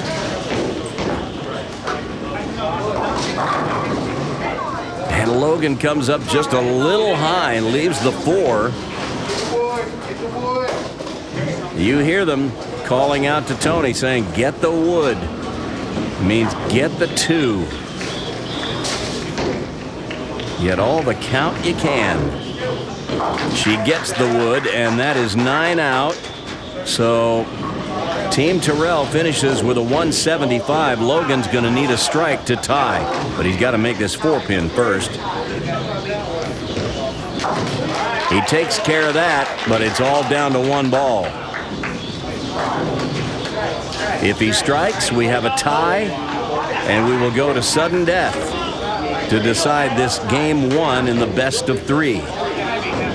If he doesn't strike, Team Tyrell goes up 1-0 in this race to 2 out of 3 in the Baker matches. He must strike. And he does strike. And so we're going to sudden death.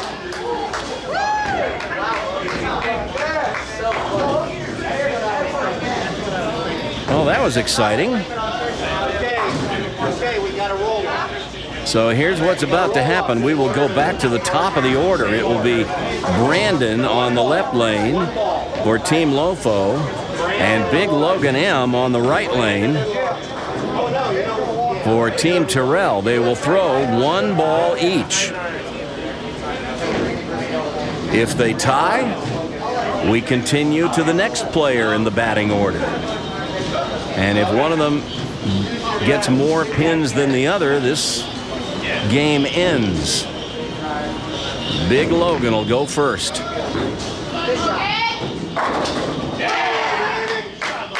Big time strike. Big messenger. So B-Rev has got to match it. I don't know if anybody can match that power, but he doesn't have to get the messenger. All he's got to do is get the X.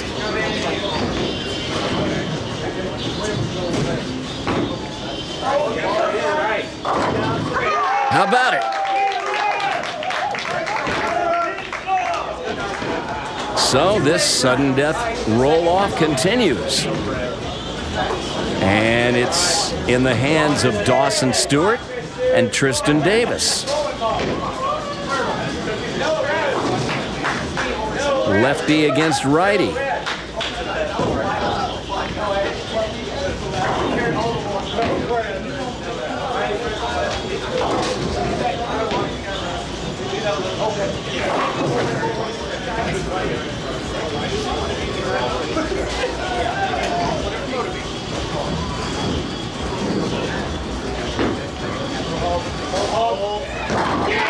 How good is that?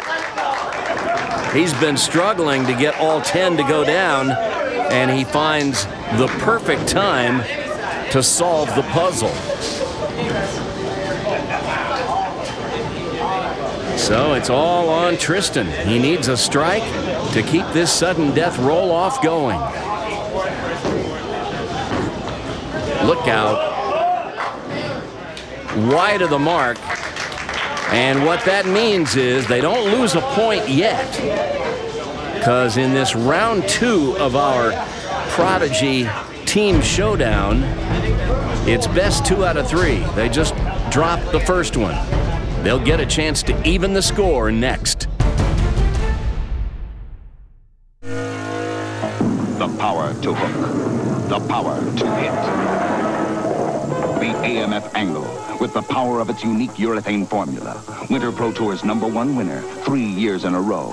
And now there are 3 angles. Black for average lanes. Gray for dry lanes. Gold to win on oily lanes. And for winning looks, angle shirts, shoes, and bags. Hooking power. Hitting power. The angle strikes again.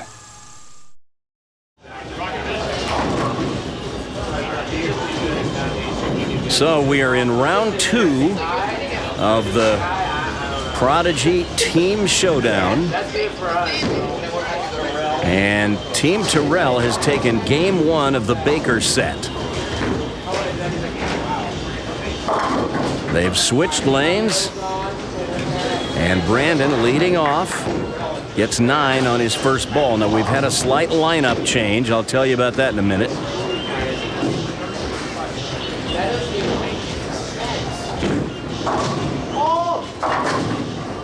There's an 8 count for Big Logan M. So now here in the second game, Brandon and Logan M still the leadoff players, but they've juggled some other players in the order. I'll tell you about that when we get to them. Brandon, no, he's wide of the mark for the 6. And that's an open to start. This is best 2 out of 3 Baker games for 3 points in round 2. And Team Tyrell won the first game. So if they win this game, they take the 3 points for round 2. If Team Lofo wins this game, we'll go to a 3rd Baker game to decide it. There's a spare for Big Logan M. And now Jake, who was in the 3 spot, moves up to the 2 spot for Team Tyrell. And Josh Donahue, who sat in the 4th position in that first game of Baker, he moves up to the 2 spot for Team Lofo. Now remember, a player who sits can only sit 1 game of this entire competition. So the players that were sitting out last game are going to be back in the lineup this game. Crosses over, leaves the 6.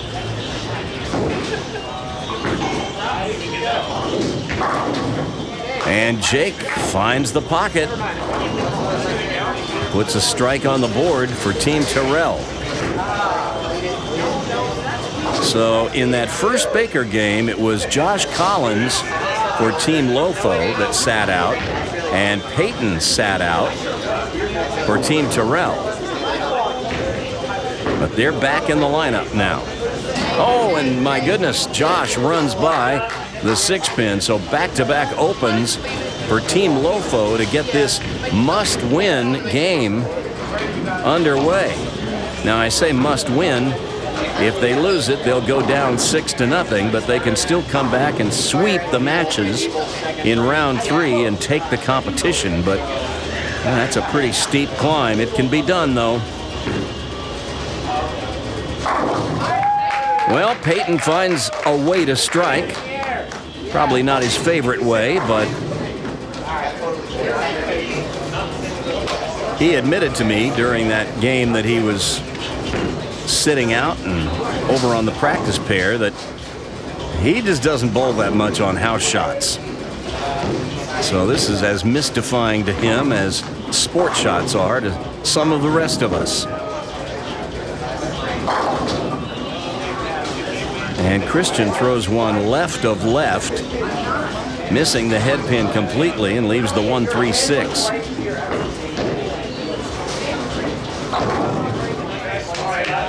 Dawson seemed like he gave that one a little extra room, but again, at softer speed, it's going to react and goes high. Well, Christian's up on this lane that's hooking a lot. It seemed like on that first ball, he gave it a little extra rip at the bottom. And it seems to me that when you're bowling on lanes that hook this much, you want to take something off it, not try to rip the finger holes out of the ball like he did there. And that's a pretty predictable result. And that's 3 opens to start this game for Team Lofo. That is not what they're looking for. And they have dug a deep hole early. And Dawson runs by the 6-pin.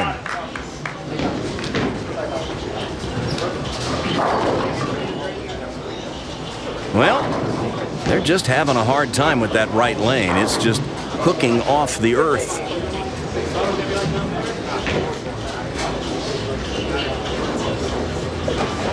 Hope they got enough bowling balls up there.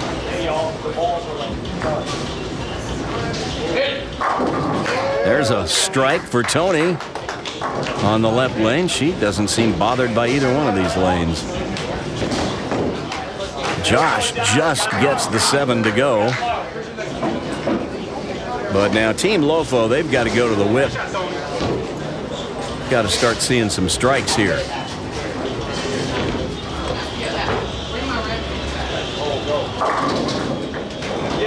Well, that's one way to do it. You can tell he's thrilled.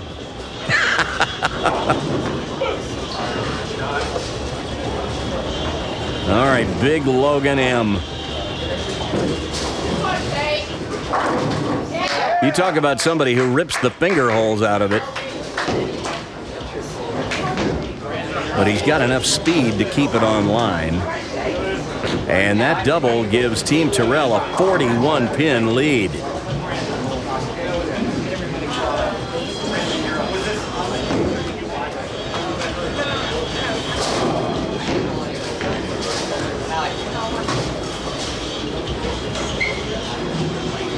So now it's up to B-Rev to get a double up for Team Lofo. They need one to try to stay within shouting distance. Well, he gives it a little extra loft.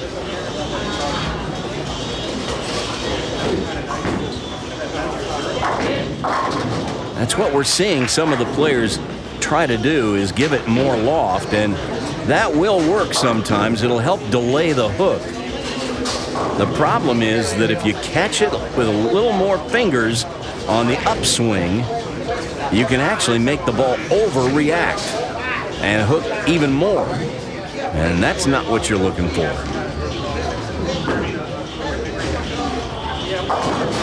Well, he tries to make that 3-6-10 down the right side again, and this time it doesn't get up to get to the 3. As Jake covers his single pin spare, and, well, these 3 points are slipping from Team Lofo as we speak. As Josh goes high and leaves the 6 pin, that had 4-6 written all over it. But he breaks it up. Well, let's do a little projecting here with a spare for Josh. Gives him the possibility of 173 for this team. Is that right? 183, I beg your pardon. I would think Team Tyrell can get there without breaking much of a sweat. They won't even need marks the rest of the way.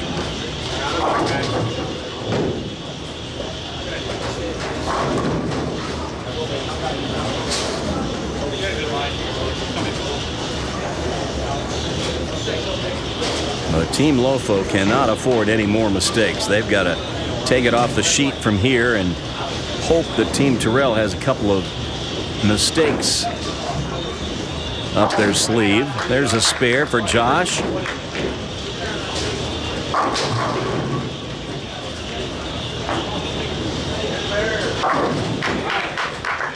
And Peyton takes care of the 3-6-10.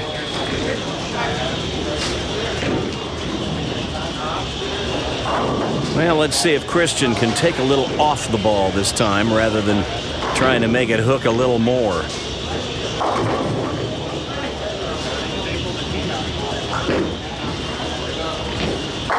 He gives it the extra loft. He's throwing his urethane ball, and that seemed to work.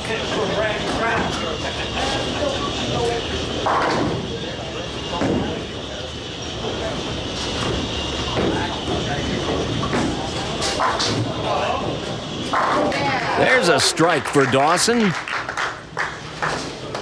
And that's going to make it very difficult for Team Lofo now. As Josh goes through the nose, and that does it. Team Tyrell takes games 1 and 2 in this round 2 Baker set. So that's going to be 3 more points. So the scoreboard, as you see, now reflects a 6-0 lead for Team Tyrell. They'll finish out this game. Tony up on the left. Comes up light, leaves the 2-5.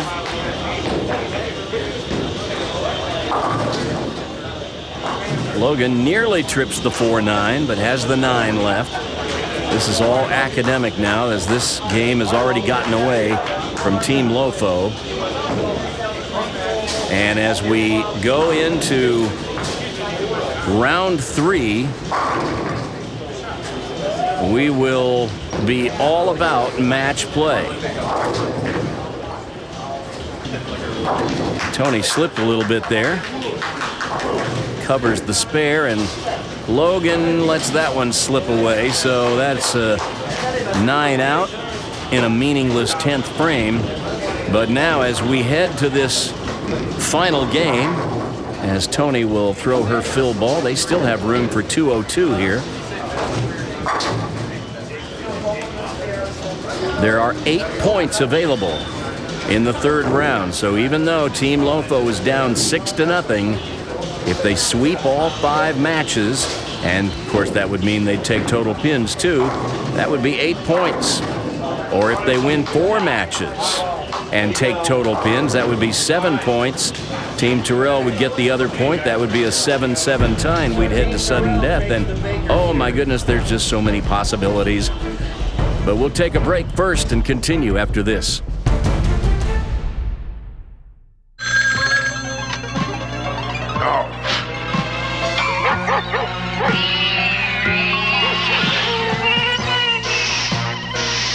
Hey, why don't you let loose? Let loose. Go bowling, bowling this weekend.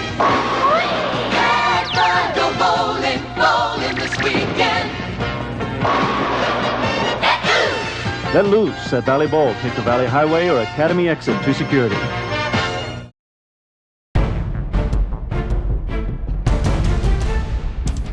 So Team Tyrell goes up by a big 6-0 margin after 2 rounds. They took round 1 by winning the 5-on-5 total pins match by a score of 979 to 936 to claim the first 3 points awarded in our Prodigy Invitational Team Showdown today. And then in round 2, they didn't need a 3rd game to take the best 2 out of 3 matches. They swept the first 2 Baker matches for another 3 points, giving them their 6-0 lead. That means Team Lofo has their backs to the wall entering round 3 and will need to win 4 of the 5 matches and total pins to force a sudden death roll-off. Or if they can sweep all 5 matches, they would stage an improbable comeback and win today's Team Showdown 8-6. But right now, they just need to win a match, any match. Once again, 1 player on each team will sit out, and for Team Tyrell, that's going to be Dawson, and for Team Lofo, it'll be Brandon. So, here we go. Tristan puts one right in the pocket to begin. A powerful strike to start. You see the team scores above the score sheet, 6-0 in favor of Team Tyrell. That means Team Lofo is going to have to win at least 4 of these matches and take total pins to go to sudden death.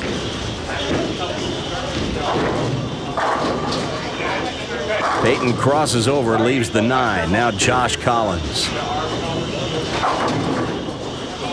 Well, he's had some difficulty keeping that ball off the nose today.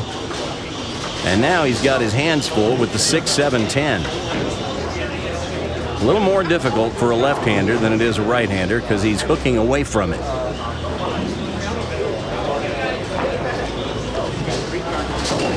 Peyton takes care of the 9-pin, but not without his heart skipping a beat.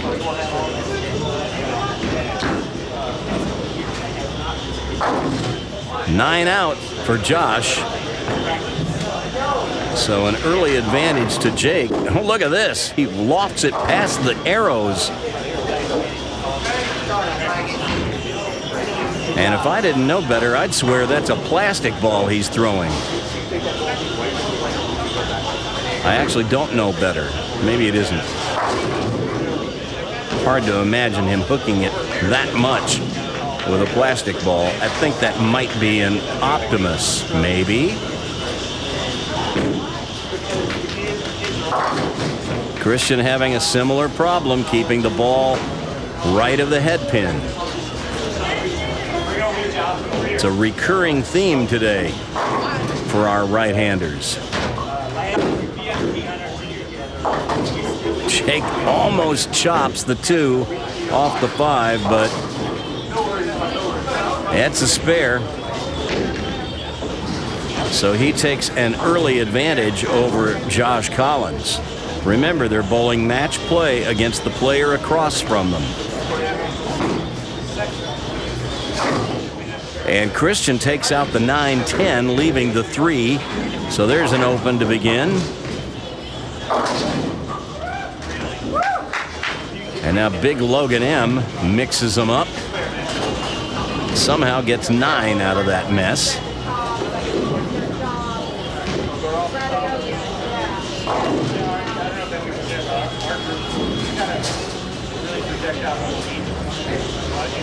All right, Josh Donahue up on the left.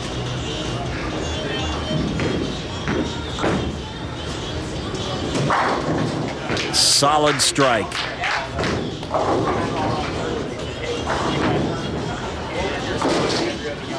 So each player is bowling for 1 point. So there are 5 individual points available. And team total, the team with the higher team total gets 3 points. So you've got 8 points available this game.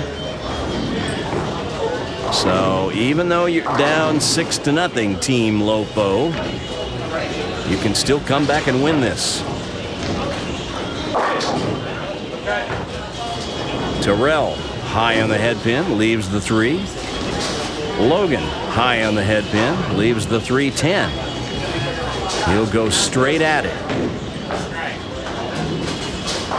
And just runs by the 3. So 3 open frames early for Team Lofo.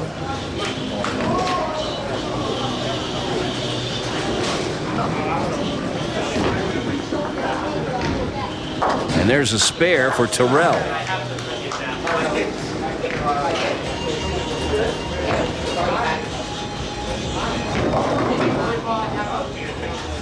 You sure don't want to be getting open frames, well, anytime, but especially when your back is to the wall, as Team Lofo's is this game.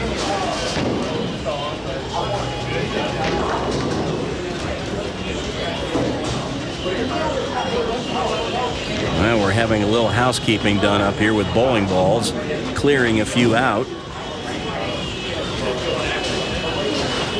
I applaud this move. All right, Tony up on the right.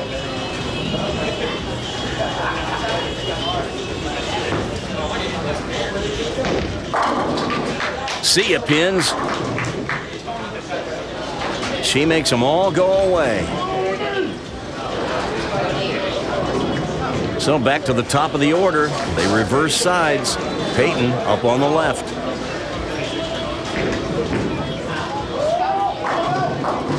He's throwing urethane to try to smooth out that over-under that he's getting from the dry outside and the wet inside, but he just let that one get away from him. Tristan finds the pocket and starts with a double.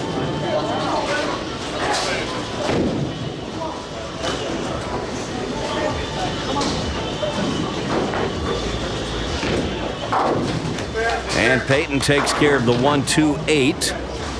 Sometimes a tricky spare. And now it's Josh Collins up on the right lane. Well, it's a strike. As Jake, despite lofting it 15 feet down the lane, can't keep it to the right of the head pin, and he's left a cluster here, the 3-6-9-10. A spare that most pros would tell you, short of a split or a washout, is probably the hardest spare they face. Because there's all kinds of ways to miss it. And Jake just found one. All right, Christian. See if you've found what to do with this right lane. Through the nose. He's got the 6-pin.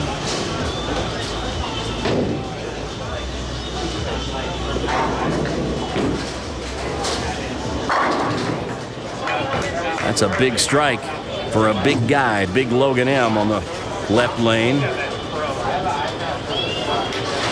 He told me all this week he was really wanting to win this week so he could get his name on the coveted trophy pin so he could be at the TOC in 2 weeks. As Christian runs by the 6-pin, these two have a friendly rivalry, Christian and Logan M.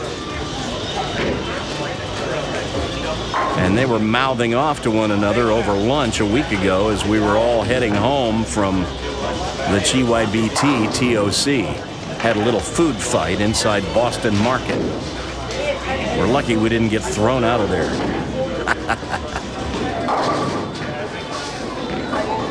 Well, sometimes they'll fall one at a time if you wait long enough. Josh got 8 of them to go down, but he's still got the 5-9.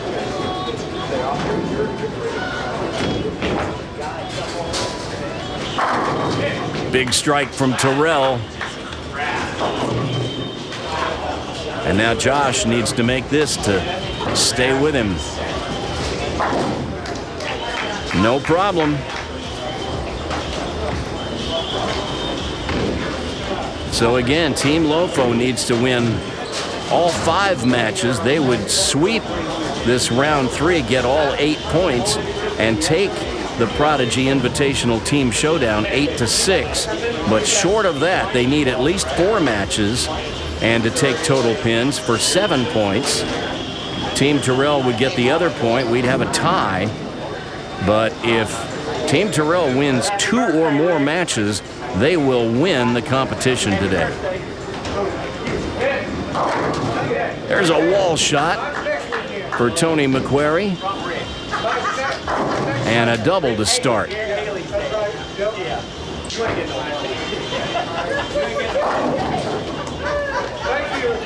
Now Logan crosses over. Nearly got them to all mix together and fall down, but the 6 remains. And now Tristan will go to work on the left lane.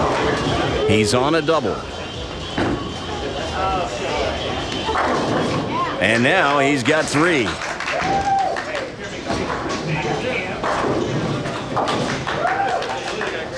Spare for Lofo. But Tony's already put a double on him, and now he's going to have to dig deep to catch her.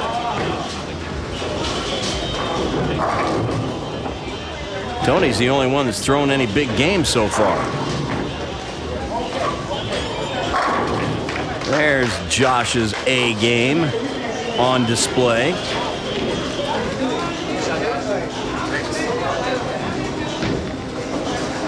Looked to me like he moved far enough right that time to give the ball a chance to skid down there a ways before it made its move to the pocket.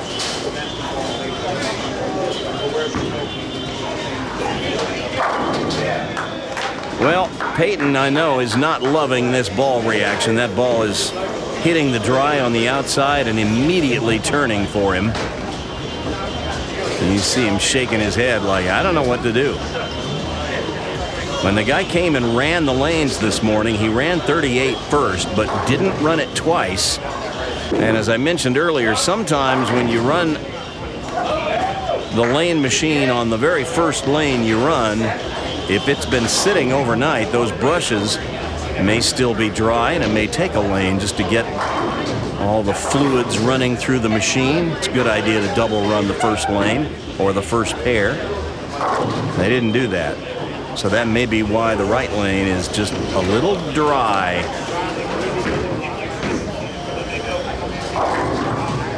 But he definitely ran it. I watched him do it. There's a spare for Jake and Shake. Well, Team Lofo's got some strikes up. They're trying to put on a rally here in round 3.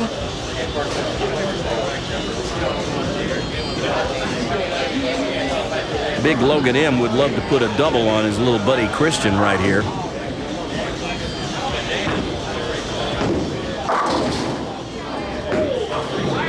Well, he nearly got a sloppy one, but not to be. So now Happy Meal for the 2-4. And there's his first mark of the game, and I know he's relieved to get it.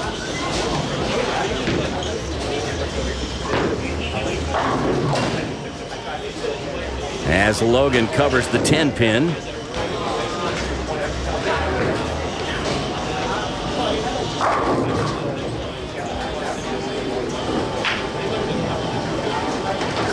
Tyrell waiting for a man-size high five. Logan whiffed on his first attempt. Big-time strike by Josh Donahue right there. Now if he can just figure out the right lane.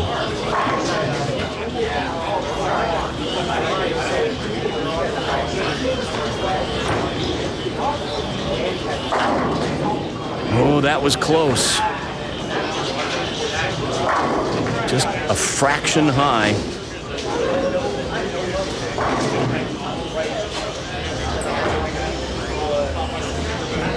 Logan just barely waiting for the machine to lift before he headed up to the foul line. He was obviously on go and ready to pull the trigger on that one, and you can see why, as he throws a solid strike. Tyrell unloads on the 4-pin.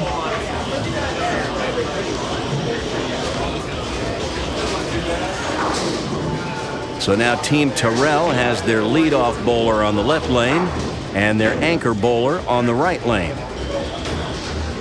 Peyton on lane 37. Would love to put one on top of that strike he got in the 3rd.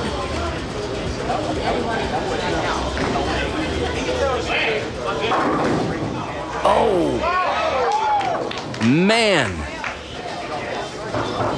Well, he broke up the split. That one looked like it was going to set in the pocket, but it just drifted a little high.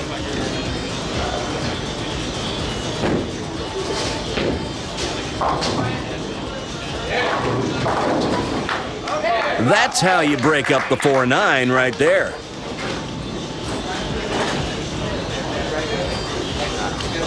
And Tony has a turkey right out of the gate.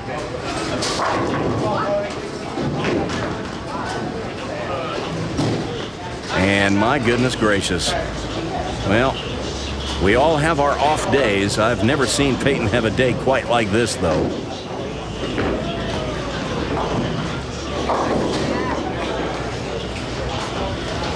Well, Tristan's string is snapped at 3 in a row. So Tony's the last one with a chance for a perfect game. Jake and Shake with a strike in the 4th.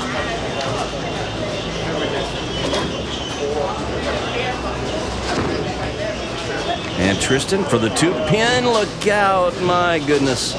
He runs by a single pin spare. And that's no good.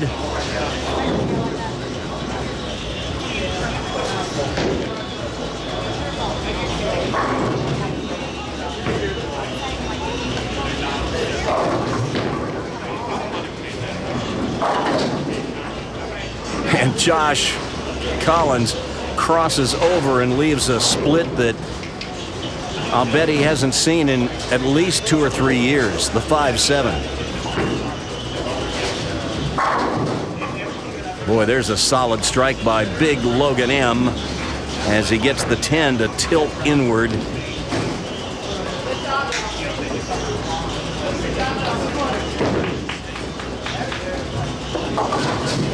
Josh makes a pretty good attempt at that 5-7 split, but it's an open.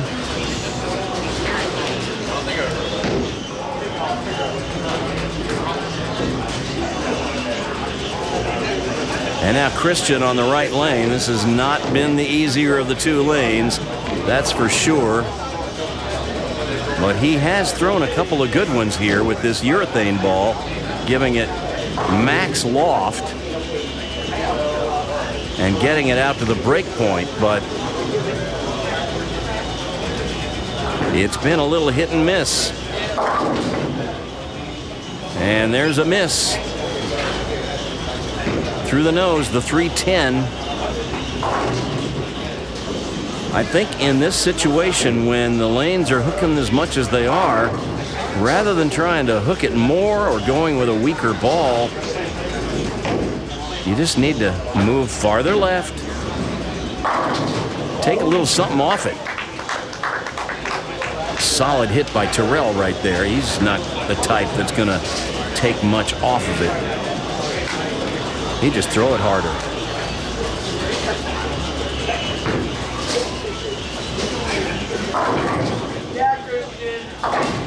Back door, but you take it when you got to have one.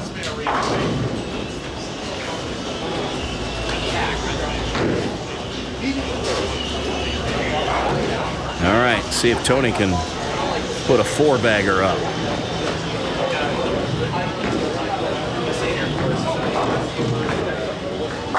Oh, yes, she can.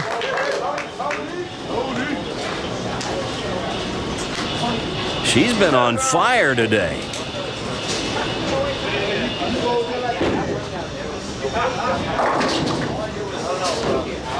Well, I've been watching Josh all year, and I've never seen him loft it like that. That seems to be the trick that everybody's trying, but they're getting mixed results.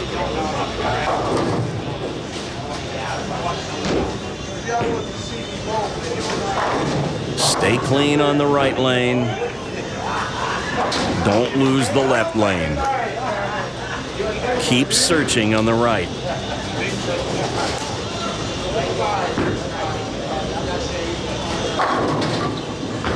Wow.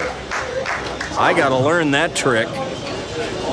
He had the 410, and I saw the 2-pin trip before, but I don't know what got the 10, something from behind.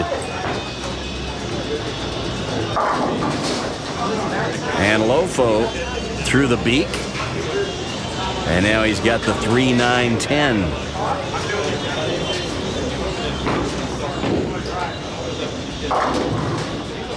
Here's another 2-4-7. Boy, Josh has seen a few of those today. Well, this 3-9-10, the 3-10 is the baby split. I think I'd call this the baby split with a bad attitude.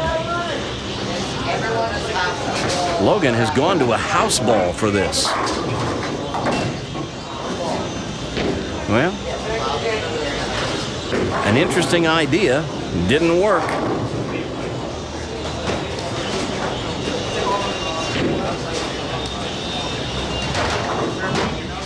Well, they've got enough bowling balls up there to last a couple of games at least.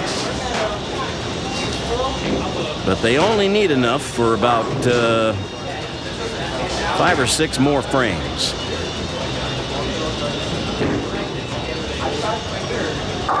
Josh back to his blue urethane ball, and once again takes the 2-pin off the 2-4-7. I think that's the 3rd time he's done that today.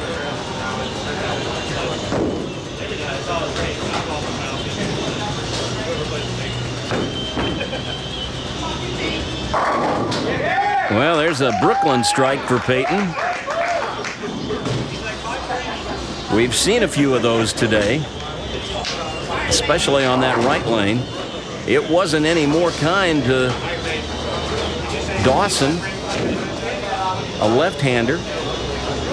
Of course, Josh Collins playing from the left side as well. Everybody's been having a hard time at that right lane.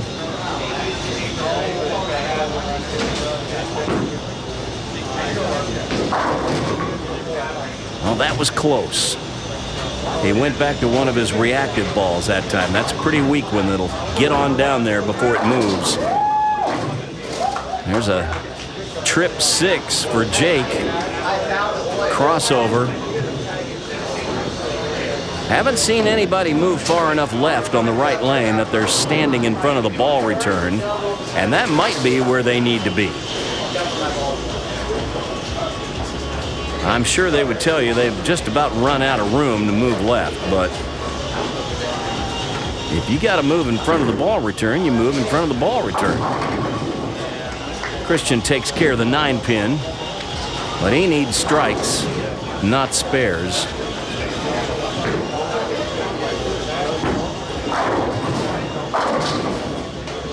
Big Logan had the 4-9 looking at him for an instant. Breaks it up. Now he has just the 4.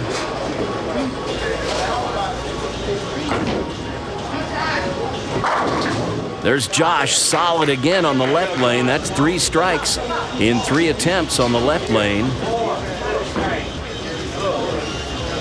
Now if he can just catch a double on the right.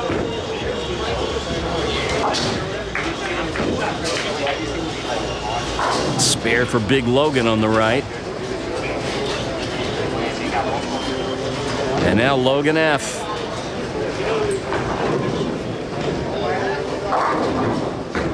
Through the nose. Meanwhile, his opponent is just stringing him. There's a stone solid strike for Tyrell, who finally catches a double.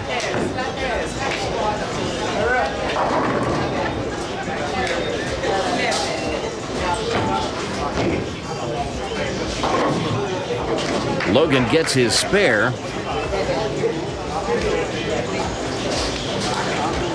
But Tony's just running away and hiding from him. Logan has no doubles, 2 opens. Tony has a 4-bagger. Can she make it 5? Not this time. That one was just a pull. But she leaves an easy spare.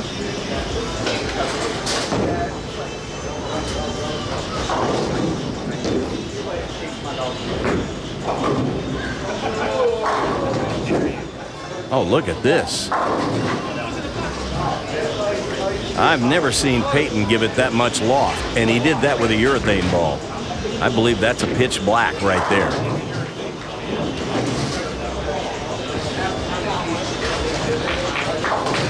Spare for Tony.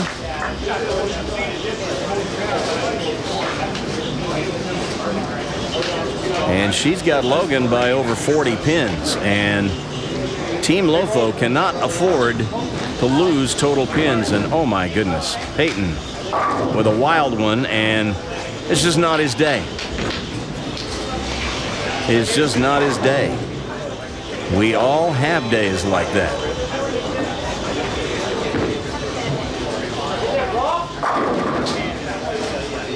Ten pin stops Tristan on the right.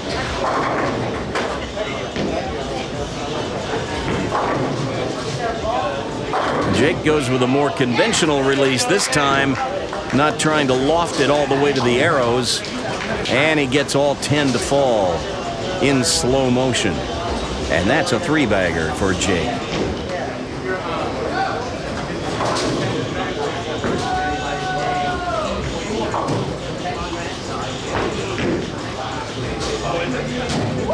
Well, he just barely gets the 10 pin, but I'll tell you what, Tristan's glad he did, because I don't care how badly Peyton may be bowling today, you know at any time he could run off a string of strikes and just nip you at the end.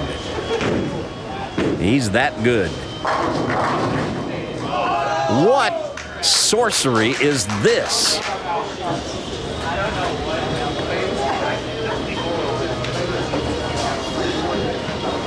A caved 310 from behind. Don't know that I've ever seen that. Well, that was a urethane ball, I believe, that Josh just threw. That had a pretty good look to it. I think I might stick with that one for a while.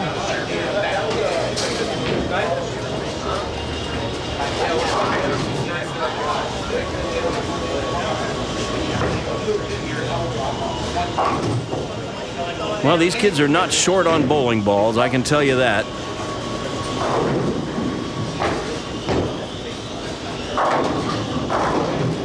The Wally didn't quite go. The 7 remains. All right, Christian needs some strikes. No time like the present to get started stringing them.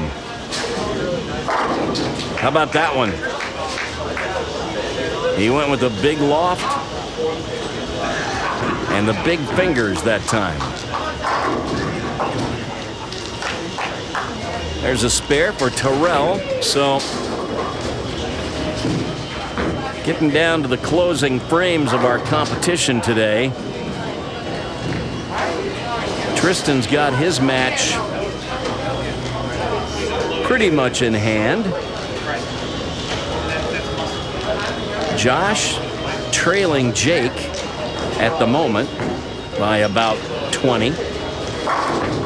Christian about 25 behind big Logan M.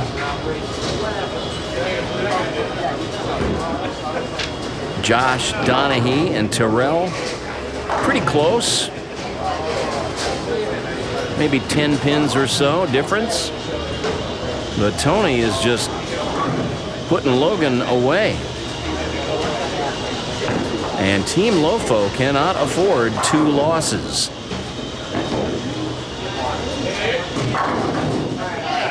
Ten-pin.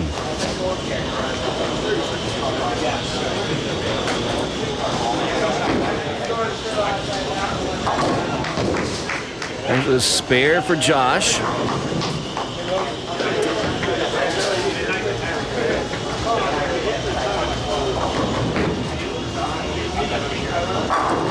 And now Miss Tony will go for the 10-pin, cross lane. And she makes it look easy.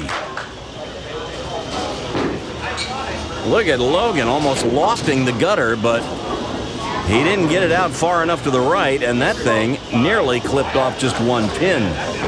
And he's kind of laughing about it. I mean, what are you going to do? The lanes are this dry. I guarantee you he was not expecting that reaction. It's like there's no oil on the heads over there. Crossover strike for Tristan. See what Logan can do with this. How about make it? That was the 1, 2, 6, 8, 10.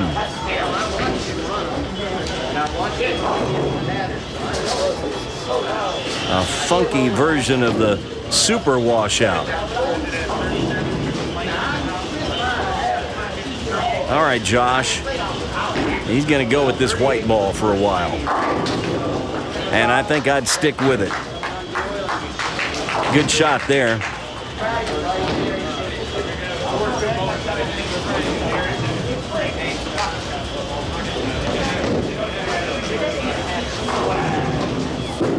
Peyton with the big loft. And he just can't delay the hook enough. It gets about 35, 40 feet down and starts to make its turn left.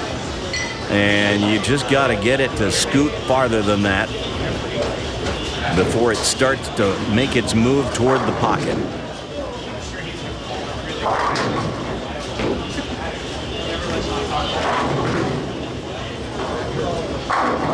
Well, I think Christian has found the combination. It's that blue ball on the left and his urethane on the right. But that right lane gives you no margin for error. You've got to execute flawlessly to strike over there, unless you happen to get a crossover. And we've seen a few of those today, haven't we? Well, Team Lofo putting some strikes on the board, trying to make a match of this. A big strike by Josh Donahue right there.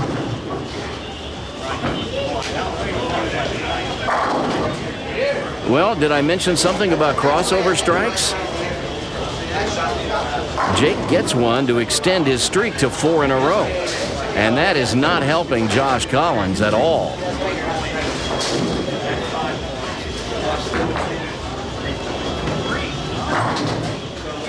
Well, Lofo gave that one plenty of room, but forgot to bring it back.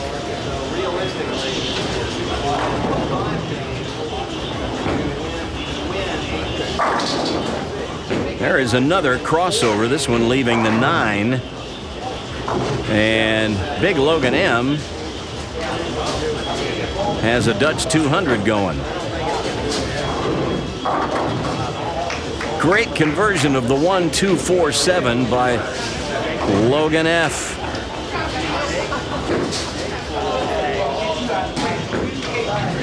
And big Logan M just whiffed the 9-pin.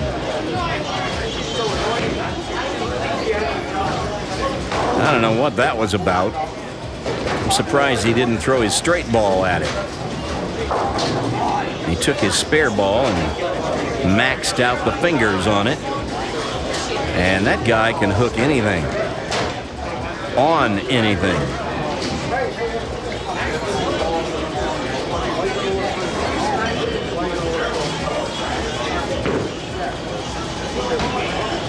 Well, once again, we're having to shed a few balls off the return before they start falling off on people's toes.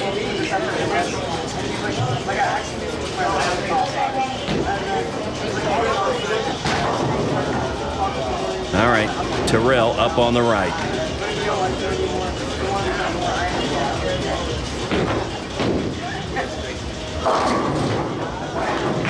Pretty good shot. It just broke a little high at the end.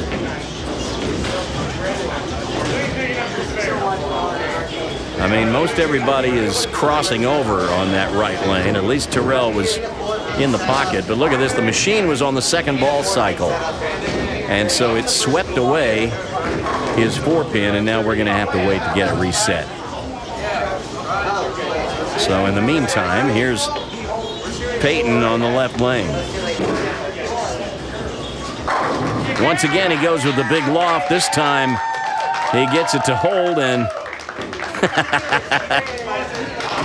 it's cause for celebration.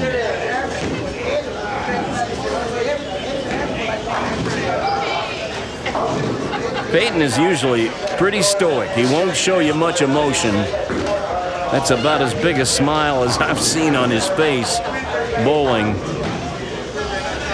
Unless he's hoisting a trophy over his head.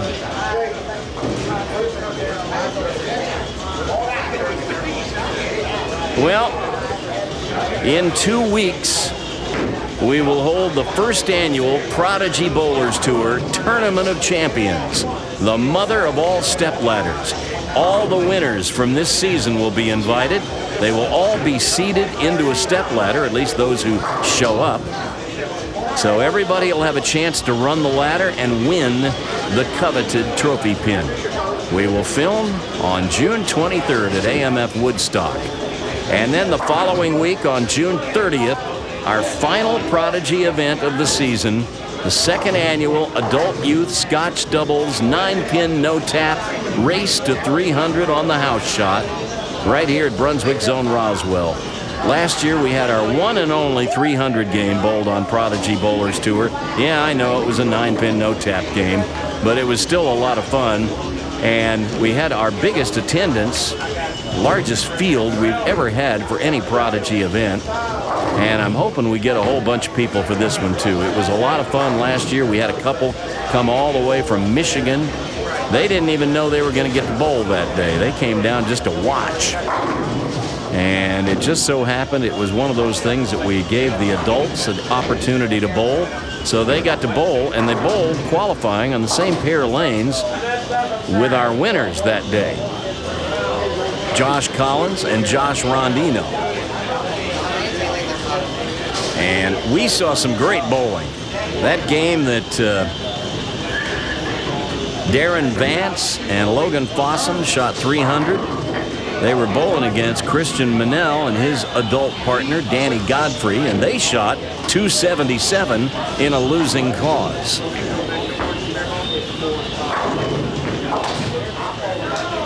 There is a spare for Tyrell. So that's still a close match between him and Josh Donahue.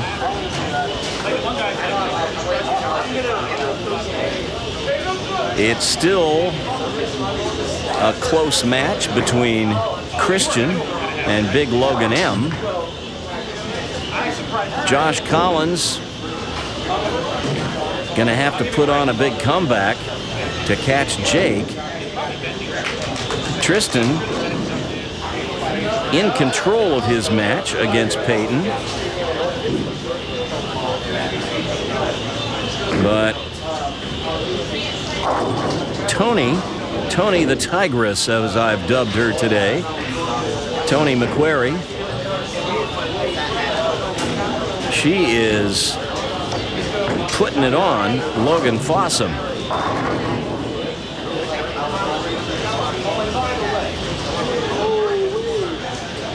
Opening with a 4-bagger this game. A couple of 9 spares. And of course, she shot 235 in the earlier 5-on-5 game. Team Lofo can only afford to lose 1 game,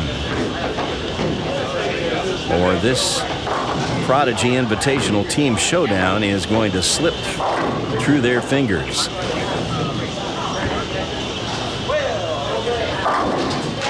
Well, it's a crossover, but it is going to put Tony back on the strike train. And Logan F. did not want to see that.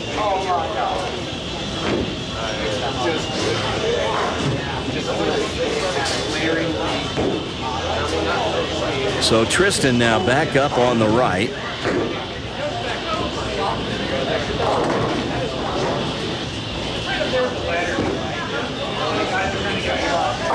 That one was wide. Right off his hand, and now he's got the 1-2-8. Certainly makeable. Just move your feet 3 or 4 boards to the right and throw your strike shot. Although today on this right lane, you might want to just throw your strike shot. Most of them are going Brooklyn. Oh, he just barely ticked the 1 pin, but that's a spare.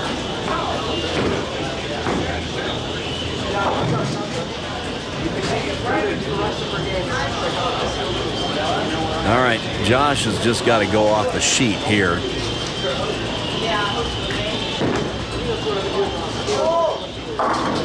But he's high once again. And another 2-4 combination. This one with the sleeper 8 back there. I did not think Jake gave that one enough push to the right, but it held, and now that's a 5-bagger. And big trouble now for Team Lofo, as if they didn't have enough trouble already. There's a conversion of the 2-4-7-8. As Josh Collins flexes his muscles just a little bit. And did you think for a second that Logan M sent that one too wide? He pulled the string on that one, brought it back like a yo-yo. See you later, 9-pin.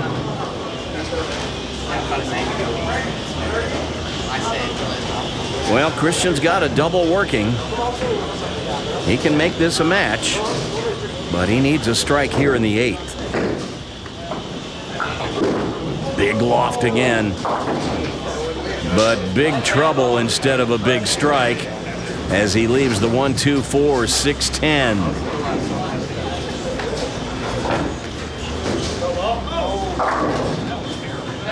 Tyrell through the face. Leaves the baby split, 3-10. All right, again, a couple of ways to shoot this, either on the right or the left of the head pin.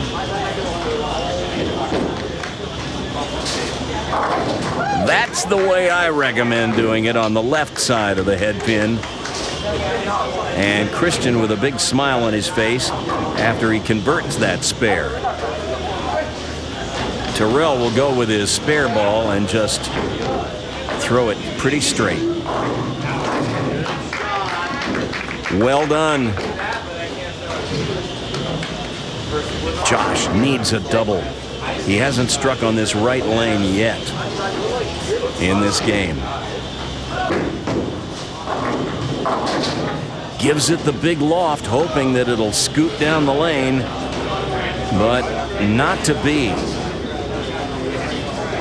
And he's going to have to finish on that lane.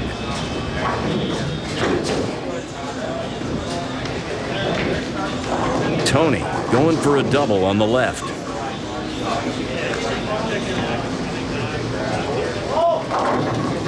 And she gets the wall shot.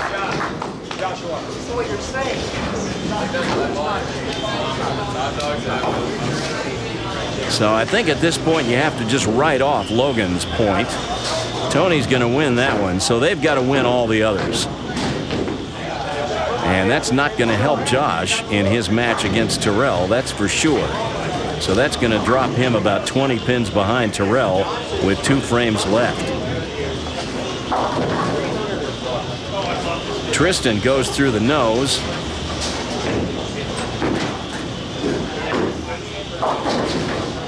Well, in that time, Logan moves outside.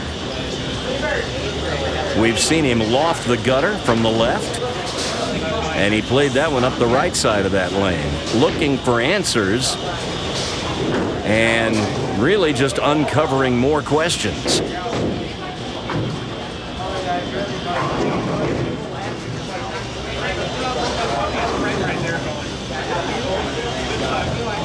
I have a sneaking suspicion we will see some of these kids staying after and trying to figure something out on these lanes before they leave. There's a spare by Tristan. Logan throws that house ball at the 6-7-10 and made a pretty good pass at it, but that's an open. So Tony wins her match. So now the score is 7-0.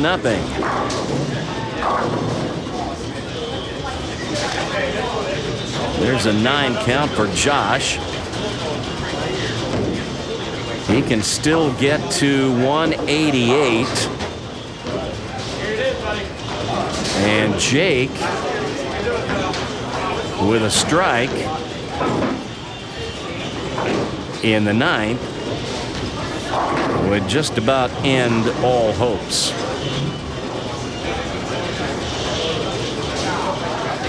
Peyton up on the 9th.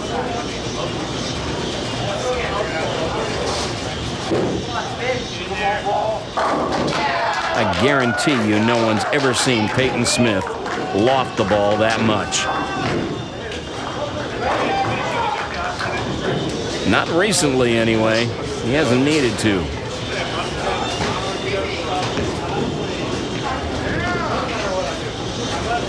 Well, Jake and Shake can take the winning point right here, I believe.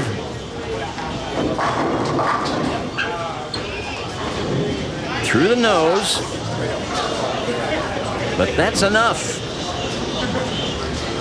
That is enough to put Team Tyrell over the top. Team Lofo had to win at least 4 matches in this round 3, and that is now out of reach. As Christian finishing strong. Jake with a conversion of the 3-6.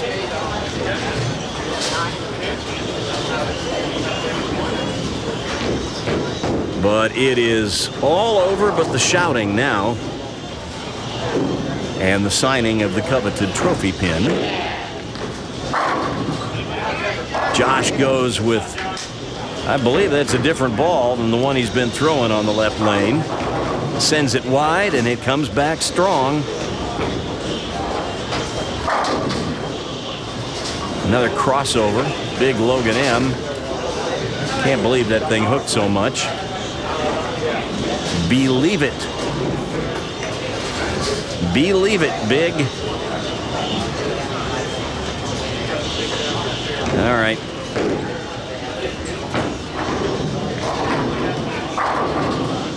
All right, Logan with the big hook ball on the left lane for the strike in the ninth.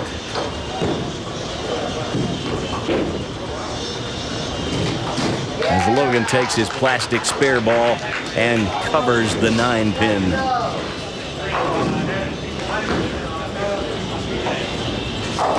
Well, we're getting down to the end now.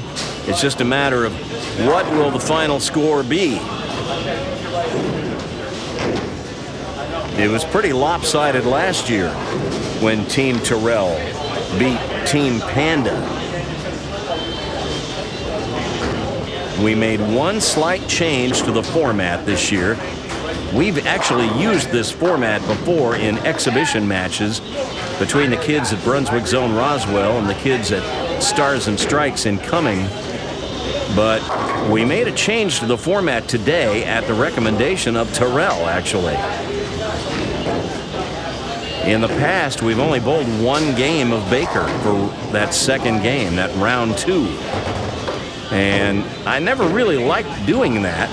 It just seemed like it went by so fast. And Tyrell said we ought to just do 2 out of 3 for that second game. And I thought, well, that's obviously a better idea than the one I had. So the beautiful thing about Prodigy Bowlers Tour is it is unofficial, informal, and impromptu. And as I've so often said, the most important word there is impromptu. And so we just changed the rules. And I think it's better now. Didn't produce a closer result, though. Peyton with a ringing 10 there in the 10th frame.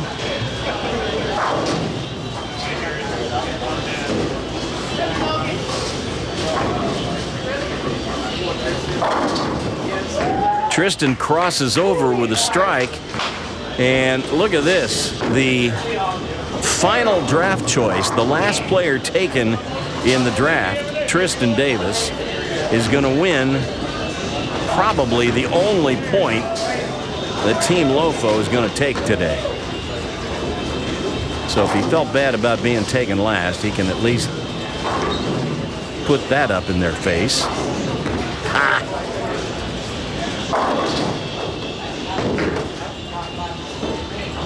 Leaves the 9.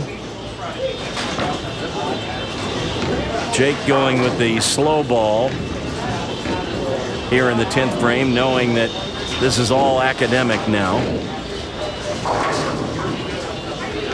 But we'll play it out.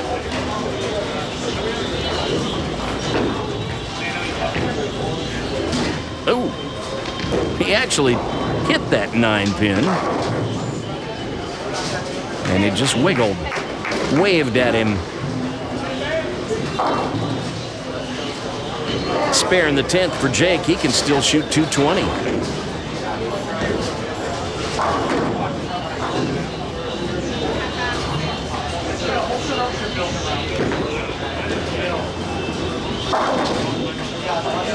Oh, 6 goes out very late. Not that it matters.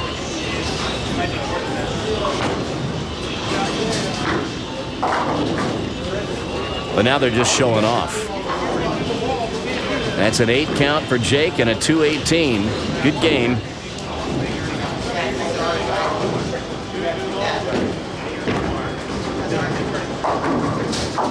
Josh covers the 8-pin, as we would expect he might.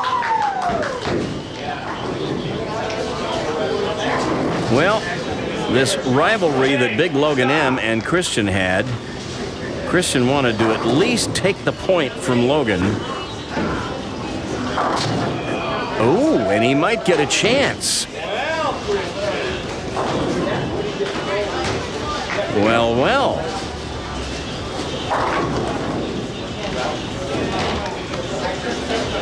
Christian can still shoot 200. Well, that would require 3 strikes in the 10th, as if. Here's Josh's fill ball. Comes up a little thin, gets 7. Logan needs to make this to put some pressure on Christian. Well, that's not what he wanted. So a 172, Christian. Let's see here. He's going to need a mark. Christian needs a mark and reasonable count. It won't tip the balance of power here in Team Lofo's favor, but Christian can at least take some pride in taking a point from his buddy and rival, Big Logan M, but he's got to have a mark.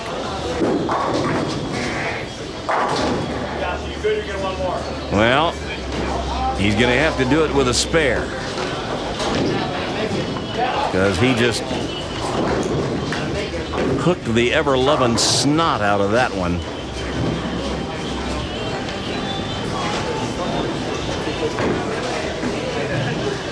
All right, Christian, just throw it straight. We've practiced this and practiced this and practiced this at 10 pins. Just throw it straight at the 1-3. You don't need to hook it.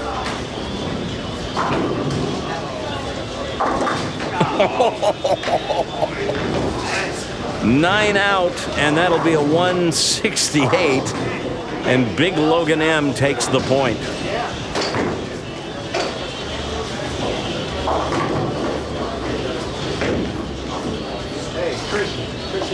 So the question is, can Josh take a point from Tyrell?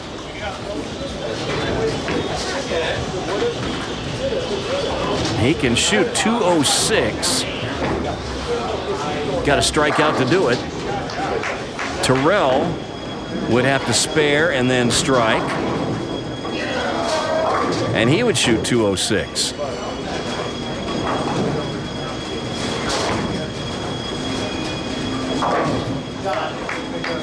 And I guess they'd split a point. I don't think at this point we're going to do a roll-off for 1 point when it really doesn't matter.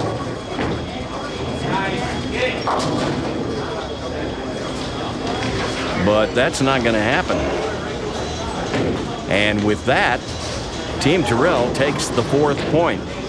And they're going to take total pins here, so they're going to get 7 of the 8 points available in round 3. And that means our final score is going to be 13-1. And that is a shellacking.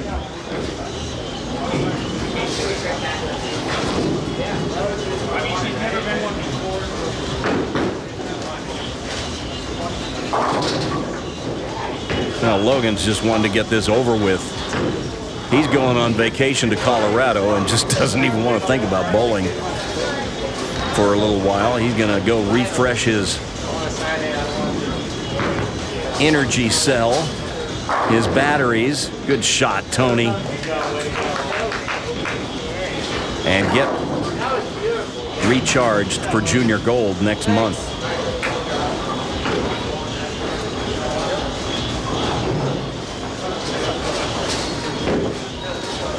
Tony McQuarrie with a possible 268 with 2 more strikes.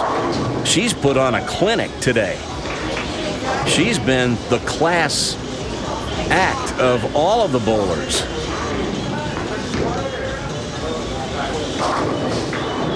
And that one's a little wide. She's going to be in the 250s.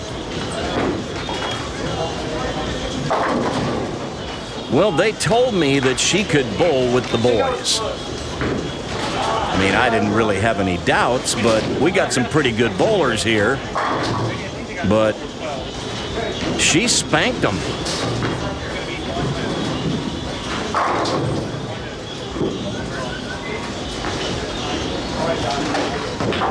She leaves the 2. That's a 255 for Tony, and I think we know who the MVP is going to be. Well, we'll get some signatures on the coveted trophy pin next.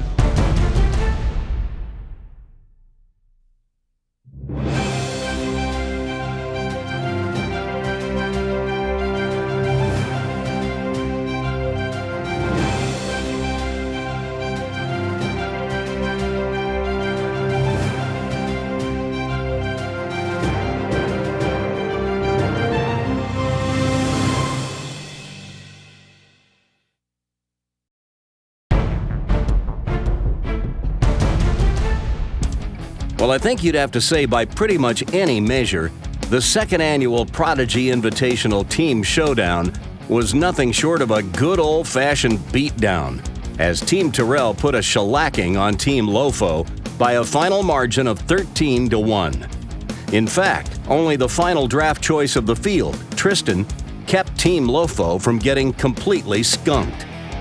And that makes 2 years in a row that Team Tyrell takes the crown at the Prodigy Team Showdown. It's also the players' last chance to get their name on the coveted trophy pin before the Prodigy Bowlers Tour Tournament of Champions on June 23rd. And there are quite a few first-time signers of the pin. In fact, of the 6 players on the team, Tyrell, Tony, Dawson, Peyton, Jake, and Big Logan M, only Peyton has signed it before. Jake and Tyrell won on Prodigy last summer, but that was after last season's pin had been awarded.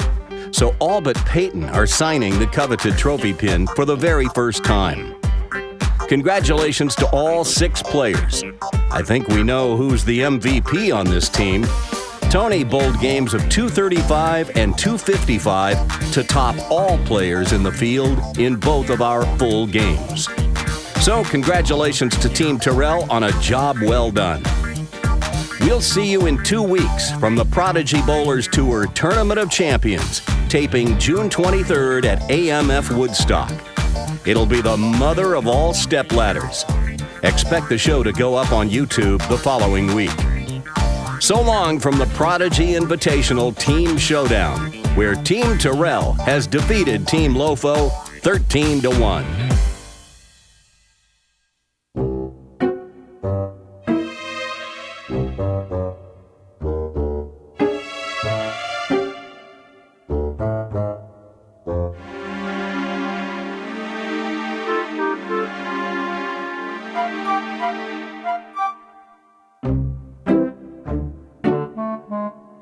Thank you.